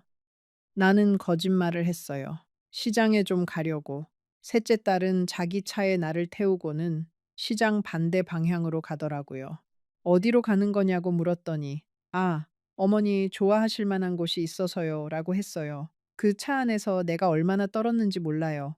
결국 도착한 곳은 어느 한적한 카페였어요. 그녀는 내 앞에 커피를 한 잔 시켜놓고 천천히 입을 열었어요. 그 카페는 도시 외곽의 한적한 곳에 있었어요. 손님은 거의 없었어요. 창밖으로 보이는 풍경은 아주 평화로웠어요. 그런데 그 평화로움이 더 무서웠어요. 셋째 딸은 내 맞은편에 앉아서 천천히 커피를 저었어요. 한참을 그렇게 침묵 속에서 커피만 저었어요. 그 침묵이 칼날 같았어요. 그러다가 그녀가 천천히 고개를 들고 나를 봤어요. 그 눈빛이 평소에 그 따뜻한 척하던 눈빛이 아니었어요. 처음으로 그 사람의 진짜 눈을 본 거였어요. 어머니, 저희가 어머니께 부탁드린 것 다시 한번 생각해 주세요. 저희 아버지가 어머니 만나신 후로 얼마나 좋아하셨는지 어머니도 아시잖아요. 저희 아버지가 만약 어머니 때문에 상처받으시면 저희도 가만히 있을 수가 없어요. 가만히 있을 수가 없어요. 그 말의 의미를 나는 그제야 깨달았어요. 그것은 부탁이 아니었어요. 경고였어요. 셋째 딸은 거기서 그치지 않았어요. 천천히 가방에서 사진을 한 장 꺼냈어요. 그 사진을 내 앞에 놓더군요. 어머니, 이분 누구신지 아세요? 사진 속의 사람은 처음 보는 노부인이었어요. 70대 정도로 보이는 여자였어요. 셋째 딸은 천천히 말했어요. 이분도 저희 아버지와 잘 아시던 분이에요. 그런데 어머니 만나기 직전에 갑자기 마음이 변하셨어요. 그러더니 어느 날 정신을 차리지 못하셨다고 들었어요. 지금은 어디 계시는지도 모른대요. 그 말이 무슨 의미인지 나는 알 수 없었어요. 알고 싶지도 않았어요. 그저 그 사진을 보면서 등에서 식은땀이 흘렀어요. 셋째 딸은 그 사진을 다시 가방에 넣었어요. 그러고는 다시 환하게 웃으며 말했어요. 어머니, 저희가 어머니를 사랑하잖아요. 어머니께 좋은 일이 생기시기를 바라고요. 잘 생각해 보세요. 가족이 함께 행복하게 사는 게 얼마나 좋은 거예요. 그러면서 내 손을 잡았어요. 그 손이 그렇게 차가웠어요. 사람의 손이라고 믿기지 않을 정도로요. 나는 그 차가운 손에서 내 손을 빼내고 싶었지만 그럴 수 없었어요. 셋째 딸의 소나귀가 보기보다 훨씬 더 강했거든요. 셋째 딸은 그 자리에서 한참을 더 이야기했어요. 자기들 가족이 얼마나 어려운지, 큰오빠가 얼마나 힘들게 사는지, 둘째 오빠가 어떤 사업을 하려고 하는지, 그러더니 갑자기 화제를 바꿨어요. 어머니, 그런데 진우 오빠는 잘 지내시나요? 며느님이 임신 중이라고 들었는데, 나는 그 순간 가슴이 철렁했어요. 며느리가 임신한 건 사실이었어요. 셋째 아이를 가져서 진우 부부가 한참 들떠 있을 때였지요. 그런데 셋째 딸이 그걸 어떻게 알고 있는 거지? 나는 결혼 후로 진우 부부 이야기를 박 선생에게 거의 하지 않았는데요. 누가 알려준 걸까? 아니면 그 사람들이 직접 진우 부부의 일상을 살펴보고 있는 걸까? 그 생각에 등에서 식은땀이 또 흘렀어요. 셋째 딸은 천천히 일어나서 카페 카운터로 가서 계산을 했어요. 나는 그 자리에 그대로 앉아 있었어요. 다리에 힘이 없어서 일어날 수가 없었거든요. 그녀가 돌아와서 내 어깨를 살짝 두드리면서 말했어요. 어머니, 가요. 집까지 모셔다 드릴게요. 그 목소리가 너무도 다정해서 한순간 내가 잘못 들은 건가 싶을 정도였어요. 방금 전까지 협박을 하던 그 사람과 같은 사람이라고 믿을 수 없었어요. 그게 더 무서웠어요. 그 사람들은 사람의 감정을 마음대로 조절할 수 있는 사람들이었어요. 따뜻한 척, 차가운 척, 친절한 척, 무서운 척, 마치 가면을 바꿔 쓰듯이요. 이 이야기 지금까지 들으면서 어떤 마음이 드시나요? 가슴이 답답하시지요? 나도 그때 그랬어요. 숨이 막혔어요. 잠시 후에 내가 그 카페에서 나와서 어떤 결정을 했는지, 그리고 그 결정이 내 인생을 어떻게 바꿔 놓았는지 들려드릴게요. 진짜 이야기는 이제부터 시작이에요. 카페에서 집으로 돌아가는 길에 나는 결심을 굳혔어요. 이대로 무너질 수는 없다고. 70평생 살아온 내가 이렇게 끝낼 수는 없다고. 그날 밤, 박 선생이 잠든 사이에 나는 안방의 옷장을 열었어요. 그리고 오래된 통장과 도장이 들어있는 상자를 꺼냈어요. 그 상자가 그대로 있었어요.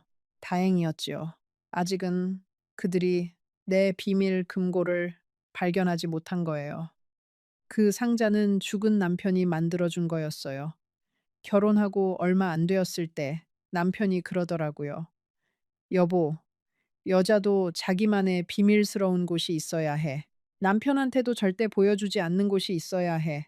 그러면서 그 작은 나무 상자를 만들어줬어요. 그 안에 내가 평생 모아온 금부치와 비상금, 그리고 중요한 서류들을 넣어두었지요. 박 선생도 그 자식들도 그 상자가 있다는 걸 몰랐어요. 그날 밤 나는 그 상자를 꼭 끌어안고 한참을 울었어요. 죽은 남편이 마치 옆에서 나를 지켜주는 것 같았어요. 다음날 아침 나는 박 선생에게 말했어요. 여보, 나 미용실에 좀 다녀올게요. 머리도 자르고 파마도 좀 하려고요. 박 선생은 별 의심 없이 고개를 끄덕였어요. 사실 나는 미용실에 가는 게 아니었어요. 큰아들 진우의 집으로 가는 길이었지요. 셋째 딸이 또 따라올까 봐. 나는 일부러 미용실 앞에서 내렸어요. 그리고 미용실 뒷문으로 빠져나가서 택시를 잡아탔어요.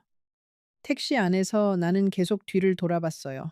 누가 따라오는 건 아닌가 싶어서요. 다행히 따라오는 사람은 없었어요. 택시기사 아저씨가 백미러로 나를 보더니 할머니, 어디 안 좋으세요? 얼굴이 너무 창백하세요. 그러시더라고요. 나는 그저 고개를 저었어요. 괜찮아요, 기사님. 그냥 좀 어지러워서요. 사실은 무서워서였어요. 누군가 나를 지켜보고 있을 것 같은 두려움. 그 두려움이 내 온몸을 사로잡고 있었어요. 큰아들 진우의 집 앞에 도착했을 때 나는 한참을 망설였어요. 결혼하지 말라고 그렇게 말렸는데 내가 고집부려서 한 결혼이었어요. 이제 와서 무슨 낯으로 자식 앞에 서겠어요. 하지만 다른 방법이 없었어요. 나는 떨리는 손으로 초인종을 눌렀어요. 며느리가 문을 열어줬어요. 나를 보더니 깜짝 놀라더라고요. 어머님 무슨 일이세요? 그 한마디에 나는 그만 무너졌어요. 며느리를 붙잡고 엉엉 울었어요. 며느리는 처음에는 당황한 듯 했지만 곧 나를 거실 소파에 앉히고 따뜻한 물을 한 잔 갖다 줬어요. 그러고는 아무것도 묻지 않았어요. 그저 내 옆에 앉아서 내가 진정될 때까지 기다려줬어요. 그게 너무 고마웠어요. 며느리는 늘 그런 사람이었어요. 말이 많지 않고 잔잔하고 깊이가 있는 사람. 진우가 며느리를 데리고 처음 인사하러 왔을 때 죽은 남편이 그러더라고요. 이 아이는 진우한테 정말 좋은 사람이 될 거야. 그 말이 맞았어요. 죽은 남편의 마지막 안목이 정확했어요. 진우가 회사에서 부랴부랴 달려왔어요. 거실에 앉아서 내 이야기를 다 들은 진우는 한동안 아무 말도 하지 않았어요. 그저 천장만 바라보고 있었지요. 그러더니 천천히 입을 열었어요. 어머니, 왜 진작 말씀 안 하셨어요? 한 달이나 그렇게 사셨다니, 두 달이나. 진우의 눈에 눈물이 그렁그렁했어요. 그렁그렁했어요. 나는 또 울었어요. 미안해, 진우야. 엄마가 미안해. 진우는 그날로 변호사 친구를 불렀어요. 그 변호사 친구가 말하기를 박 선생과의 결혼이 사실은 사기 결혼일 가능성이 높다고 했어요. 박 선생의 자식들이 빚을 잔뜩 졌고 그 빚을 갚기 위해서 일부러 나 같은 사람을 표적으로 삼았을 수 있다는 거였어요. 동창회. 거기서부터 다 계획된 거였을지도 모른다고 했어요. 그 말을 듣는 순간 내 다리에서 힘이 쭉 빠졌어요. 내가 만났던 박 선생의 그 따뜻한 눈빛, 매일 아침 손에 쥐어주던 따뜻한 차, 함께 부르던 옛날 노래. 그 모든 것이 다 연기였단 말인가. 70평생 살아온 사람을 단 몇 달 만에 그렇게 속일 수 있단 말인가. 인간의 마음이 어떻게 그렇게 잔인할 수 있는지 나는 그 자리에서 처음 깨달았어요. 변호사는 나에게 몇 가지 방법을 제시했어요. 첫째, 즉시 이혼 소송을 하는 것. 둘째, 일단 집으로 돌아가서 박 선생 측이 어디까지 계획하고 있는지 증거를 모으는 것. 셋째, 더 이상 위험하면 안전한 곳으로 피신하는 것. 나는 망설였어요. 솔직히 무서웠어요. 박 선생의 자식들이 어떤 사람들인지 그 셋째 딸의 그 웃음을 봤을 때 이미 알았으니까요. 진우는 단호하게 말했어요. 어머니, 절대 그 집에 다시 들어가시면 안 돼요. 오늘부터 저희 집에서 지내세요. 짐은 제가 가서 가져올게요. 며느리도 옆에서 거들었어요. 어머님, 그러세요. 안방 비워놓을게요. 나는 자식들의 그 마음이 너무 고마워서 또 눈물이 났어요. 결혼하지 말라고 그렇게 말렸던 자식들이 이제는 나를 받아주겠다고 하는 거예요. 사람의 인연이라는 게 이렇게 깊고 깊은 거였어요. 그날 저녁, 진우가 며느리와 함께 우리 집으로 갔어요. 내 짐을 가지러 간 거였지요. 박 선생은 집에 없었어요. 셋째 딸도 없었어요. 하지만 큰아들이 거실에 앉아 있었다고 해요. 진우가 어머니 짐을 가지러 왔다고 하자 큰아들은 가소롭다는 듯이 웃었다고 해요. 그러더니 이렇게 말했다고 해요. 어머니라고. 누가 누구한테 어머니야. 우리 아버지가 너희 어머니랑 결혼한 게 무슨 의미인지 모르나 봐. 진우는 그 말을 듣고 끓어오르는 화를 참았다고 해요. 며느리가 옆에서 진우의 손을 꼭 잡아줬다고요. 두 사람은 내 옷가지와 몇 가지 귀중품만 챙겨서 그 집을 나왔어요. 큰아들은 끝까지 비웃으며 말했다고 해요. 그래, 가지고 갈 수 있는 거 다 가지고 가. 어차피 결국에는 다 우리 거가 될 테니까. 그 말이 무슨 뜻인지 나는 며칠 후에야 알게 되었어요. 여러분, 그때부터 진짜 이야기가 시작돼요. 단 한 달 만에 시작된 지옥, 두 달 만에 깊어진 템, 그리고 세 달째 되던 그날 밤에 내가 알게 된 진실. 그 진실은 내 평생 모은 모든 것을 단순히 재산만이 아니라 내 자존심, 내 자식들과의 관계, 그리고 내 인생 그 자체를 송두리째 뒤흔드는 것이었어요. 끝까지 함께 해주세요. 끝까지 함께 해주세요. 끝까지 함께 해주세요. 끝까지 함께 해주세요. 끝까지 함께 해주세요. 끝까지 함께 해주세요. 끝까지 함께 해주세요. 끝까지 함께 해주세요. 끝까지 함께 해주세요.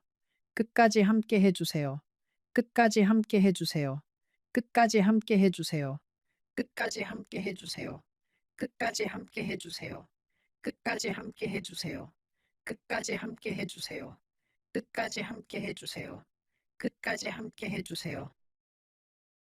진우의 집에서 머문 지 일주일이 지났을 때 변호사가 전화를 했어요. 충격적인 사실을 알아냈다고요. 박 선생은 나와 결혼하기 전에 이미 다른 여자와 같은 일을 시도한 적이 있었다고 했어요. 그 여자는 부산에 사는 70대 노부인이었는데 다행히 가족들이 일찍 알아채서 결혼까지는 가지 않았다고 했어요. 하지만 그 노부인은 박 선생을 만난 후로 정신적인 충격을 크게 받아서 한동안 정신과 치료를 받아야 했다고 했어요. 그 노부인의 가족이 진우의 변호사에게 연락을 해왔다고 했어요. 박 선생과 그 자식들에 대한 정보를 더 알려주겠다고요. 알고 보니 그 부산의 노부인 이전에도 또 다른 노부인이 있었다고 해요. 대구에 사시던 분이었는데 그분은 더 운이 나빴어요. 박 선생을 만나고 나서 가지고 있던 작은 가게를 다 잃었다고 했어요. 그분 자식들도 너무 늦게 알아차렸어요. 박 선생의 그 자식들은 그 가게를 헐값에 넘기게 만들었고 그 노부인은 화병으로 한동안 누워 계셔야 했어요. 박 선생의 자식들은 빚이 많은 게 아니라 처음부터 빚을 만드는 사람들이었어요. 사업을 한다고 했지만 사실은 여기저기서 돈을 빌려서 흥청망청 쓰고는 갚을 능력이 없어지면 아버지를 이용해서 또 다른 노부인에게 접근하는 그런 사람들이었어요. 박 선생은 그 자식들의 도구였던 거예요. 아니, 어쩌면 그 사람도 그 계획의 일부였을지 모르지요. 누가 알겠어요. 사람의 속을. 변호사가 말하기를 박 선생은 동창회 명단을 미리 입수해서 혼자 사는 노부인들을 미리 골라놓는다고 했어요. 그러고는 한 명씩 접근해서 가장 외로워 보이는 사람을 표적으로 삼는다고요. 그러니까 그 봄날의 동창회, 박 선생이 우연히 그 자리에 나타난 게 아니었던 거예요. 일부러 나타난 거였어요. 그것도 나를 노리고요. 동창회에 가기 전에 박 선생은 이미 내가 어떤 사람인지, 우리 집이 어디 있는지, 내 자식들은 누군지, 그리고 가장 중요하게는 내가 얼마나 외로운지를 다 알고 있었던 거예요. 나는 그 이야기를 듣고 며칠 동안 밥을 먹지 못했어요. 누워 있어도 잠이 오지 않았어요. 며느리가 끓여준 미역국 한 그릇이 식탁 위에서 식어가는 걸 보면서 나는 생각했어요. 내가 이렇게 어리석은 사람이었나. 70평생 살아오면서 사람 보는 눈 하나는 있다고 자부했는데 어떻게 이렇게 속을 수 있었을까? 외로움이 사람을 이렇게 어리석게 만드는 건가? 며느리는 매일 미역국을 새로 끓여줬어요. 내가 먹지 않아도 다음날 또 새로 끓였어요. 어머님, 한 숟갈만이라도 드세요. 한 숟갈만. 그러면서 내 입에 떠넣어 줬어요. 나는 그 며느리의 마음에 미안해서 억지로 한 숟갈씩 받아 먹었어요. 그러다가 어느 날 그 미역국을 한 그릇 다 비웠어요. 며느리가 부엌에서 그 빈 그릇을 들고 한참을 울었다고 하더라고요. 어머님이 드셔주셔서 너무 감사해서요. 그러면서요. 자식이라는 게, 며느리라는 게 이런 거였어요. 12년 동안 나 혼자 외롭다고 한탄하고 있을 때 이 자식들도 어머니 걱정에 잠을 못 잤던 거예요. 내가 그걸 너무 늦게 알았어요. 이혼 소송이 시작되었어요. 박 선생 측은 당연히 가만히 있지 않았어요.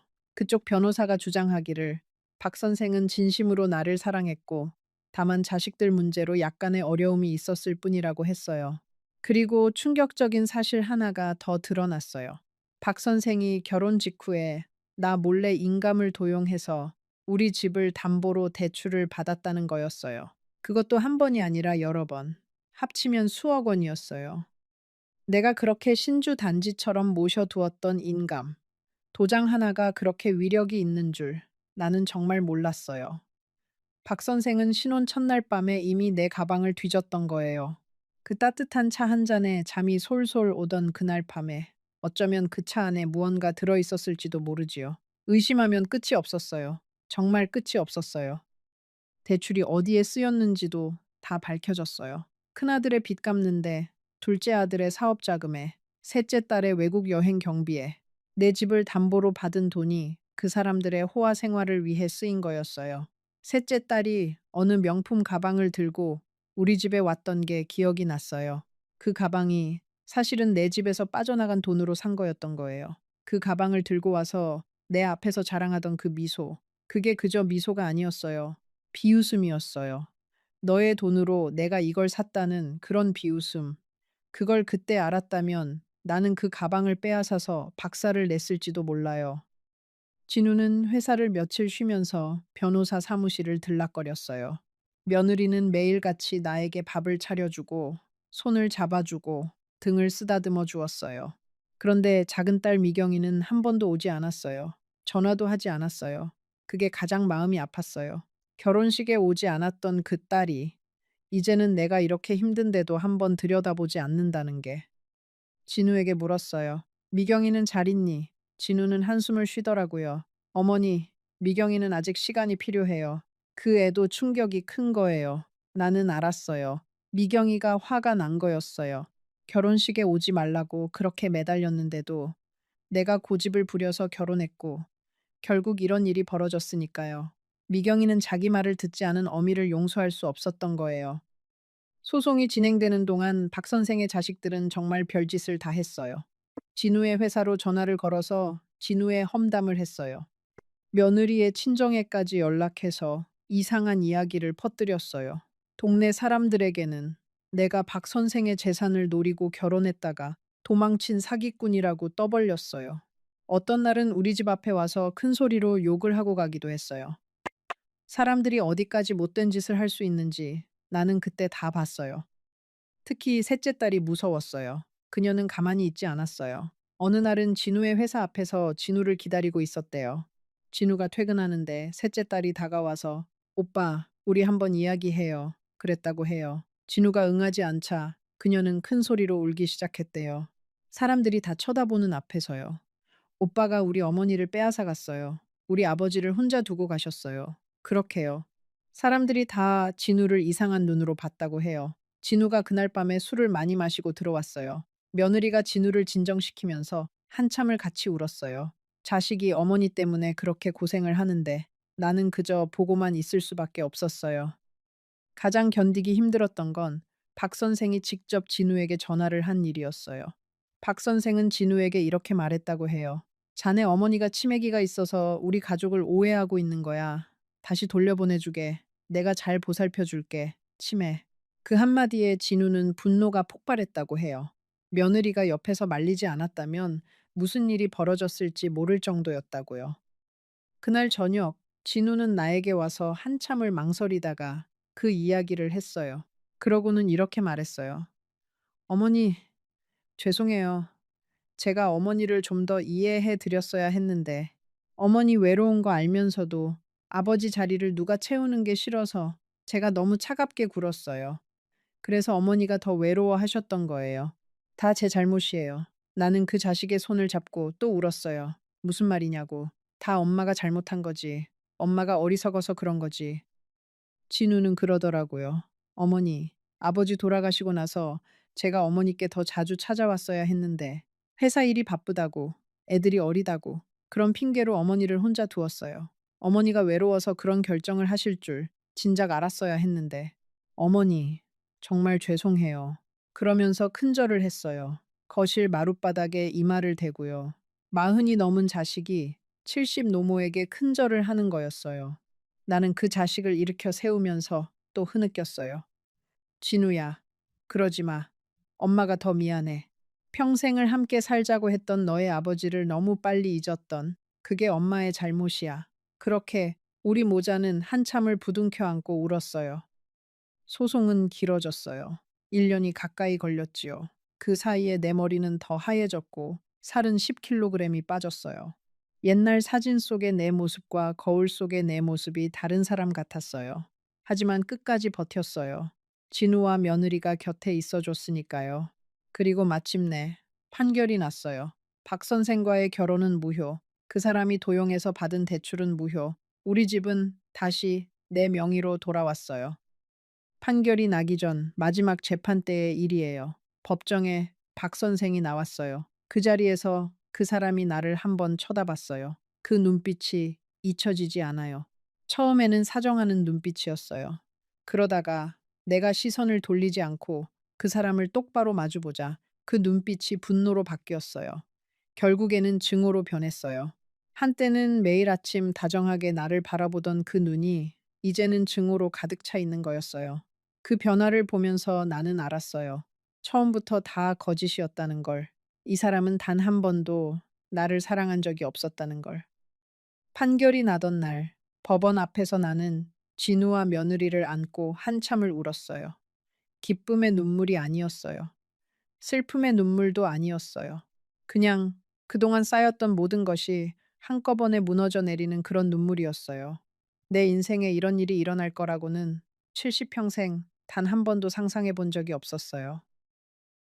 이제 잠시 후에 이 이야기의 마지막 부분을 들려드릴게요. 판결이 났다고 모든 게 끝난 게 아니었어요. 그 후에 일어난 일이 어쩌면 이 이야기에서 가장 마음 아픈 부분일지도 몰라요. 조금만 더 끝까지 함께 해주세요. 판결이 난 지 한 달 후였어요. 어느 날 저녁 진우의 집에 누가 찾아왔어요. 박 선생이었어요. 혼자였지요. 자식들 없이 혼자서 우리 집 초인종을 눌렀어요. 진우는 문을 열어주지 않으려고 했지만 박 선생이 문 앞에서 무릎을 꿇었어요. 며느리가 그 모습을 보고 깜짝 놀라서 진우를 말렸어요. 결국 진우는 문을 열어주었어요. 박 선생을 거실로 들이지는 않고 현관에 세워둔 채로요. 박 선생은 머리가 더 하얘져 있었어요. 옷도 꾀죄죄했고 얼굴은 충숙했어요. 한 달 전 법정에서 봤을 때와는 또 다른 모습이었어요. 그 사람은 진우를 보면서 말했어요.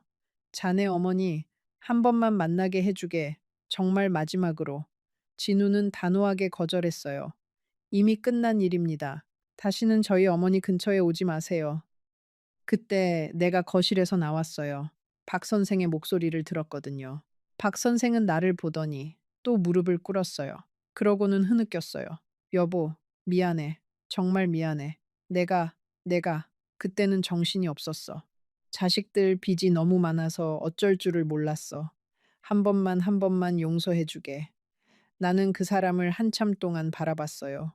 무슨 말을 해야 할지 몰랐어요.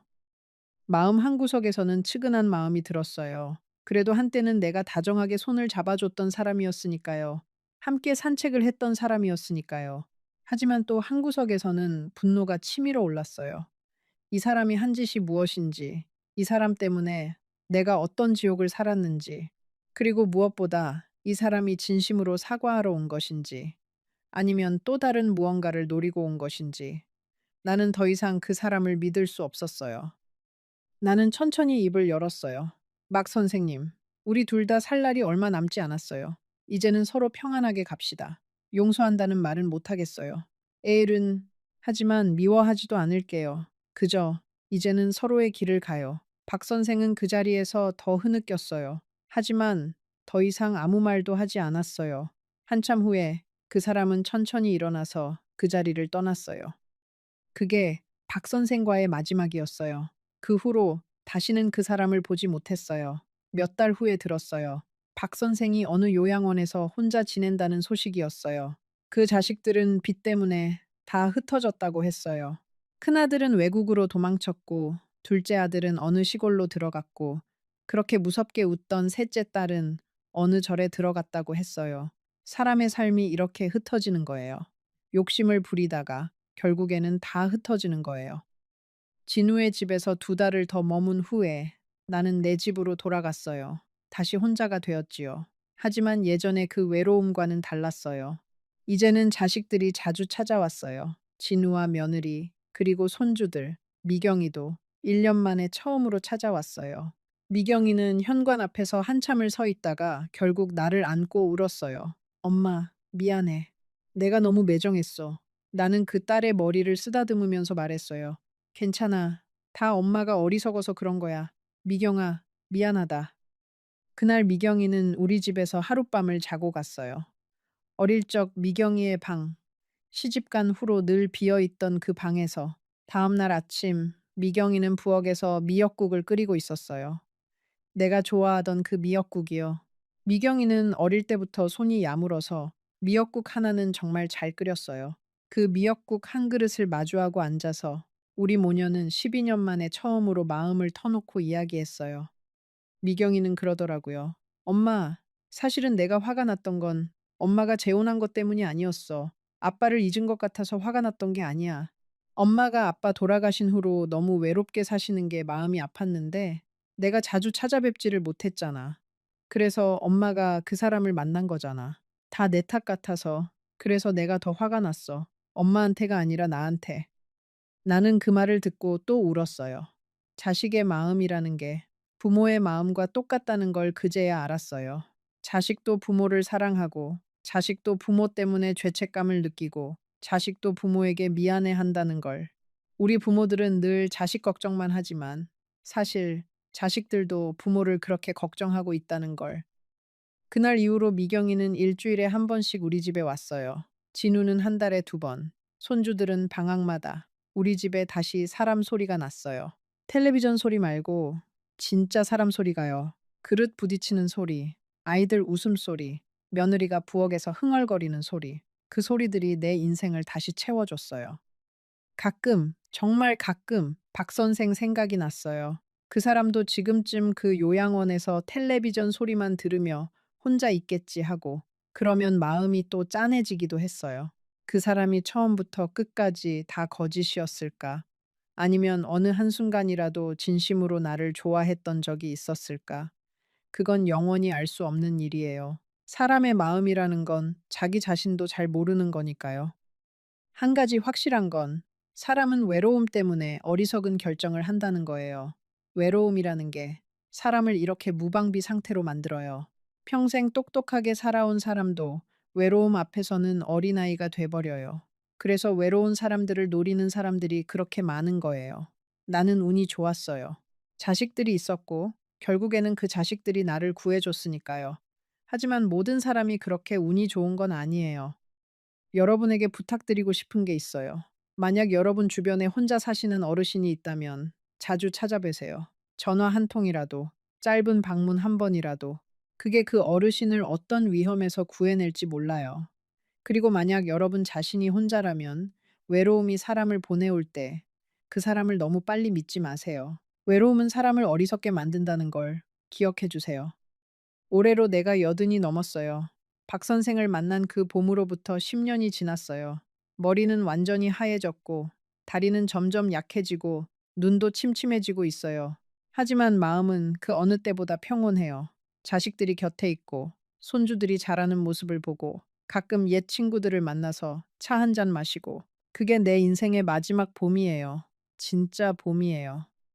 이 이야기를 처음부터 끝까지 들어주신 여러분께 진심으로 감사드려요.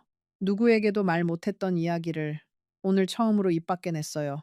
그리고 신기하게도 이 이야기를 다 하고 나니까 가슴 한구석에 자리 잡고 있던 무거운 돌덩이가 조금은 가벼워진 것 같아요. 어쩌면 사람은 자기 이야기를 들어줄 누군가가 있을 때 비로소 그 상처가 아물기 시작하는지도 몰라요. 여러분, 인생은 짧지만 또 길어요. 우리는 모두 어느 순간 결정을 해야 해요. 누구를 믿을지, 누구를 사랑할지, 누구를 떠나보낼지. 그 결정 하나하나가 우리의 인생을 만들어가요. 잘못된 결정을 했다고 해서 인생이 끝나는 건 아니에요. 다시 일어설 수 있어요. 다시 시작할 수 있어요. 단지 옆에 있는 사람들의 손을 놓지 마세요. 진짜 가족, 진짜 친구. 그 사람들이 결국 여러분을 다시 일어서게 해줄 거예요. 이 이야기가 여러분의 마음에 작은 울림이라도 남겼다면 화면에 보이는 다음 영상도 꼭 한번 봐주세요. 거기에는 내가 오늘 미처 다 하지 못한 또 다른 인생 이야기가 기다리고 있어요. 그 이야기는 오늘 이야기보다 더 놀라울 거예요. 절대 놓치지 마세요. 그럼 다음 영상에서 또 만나요.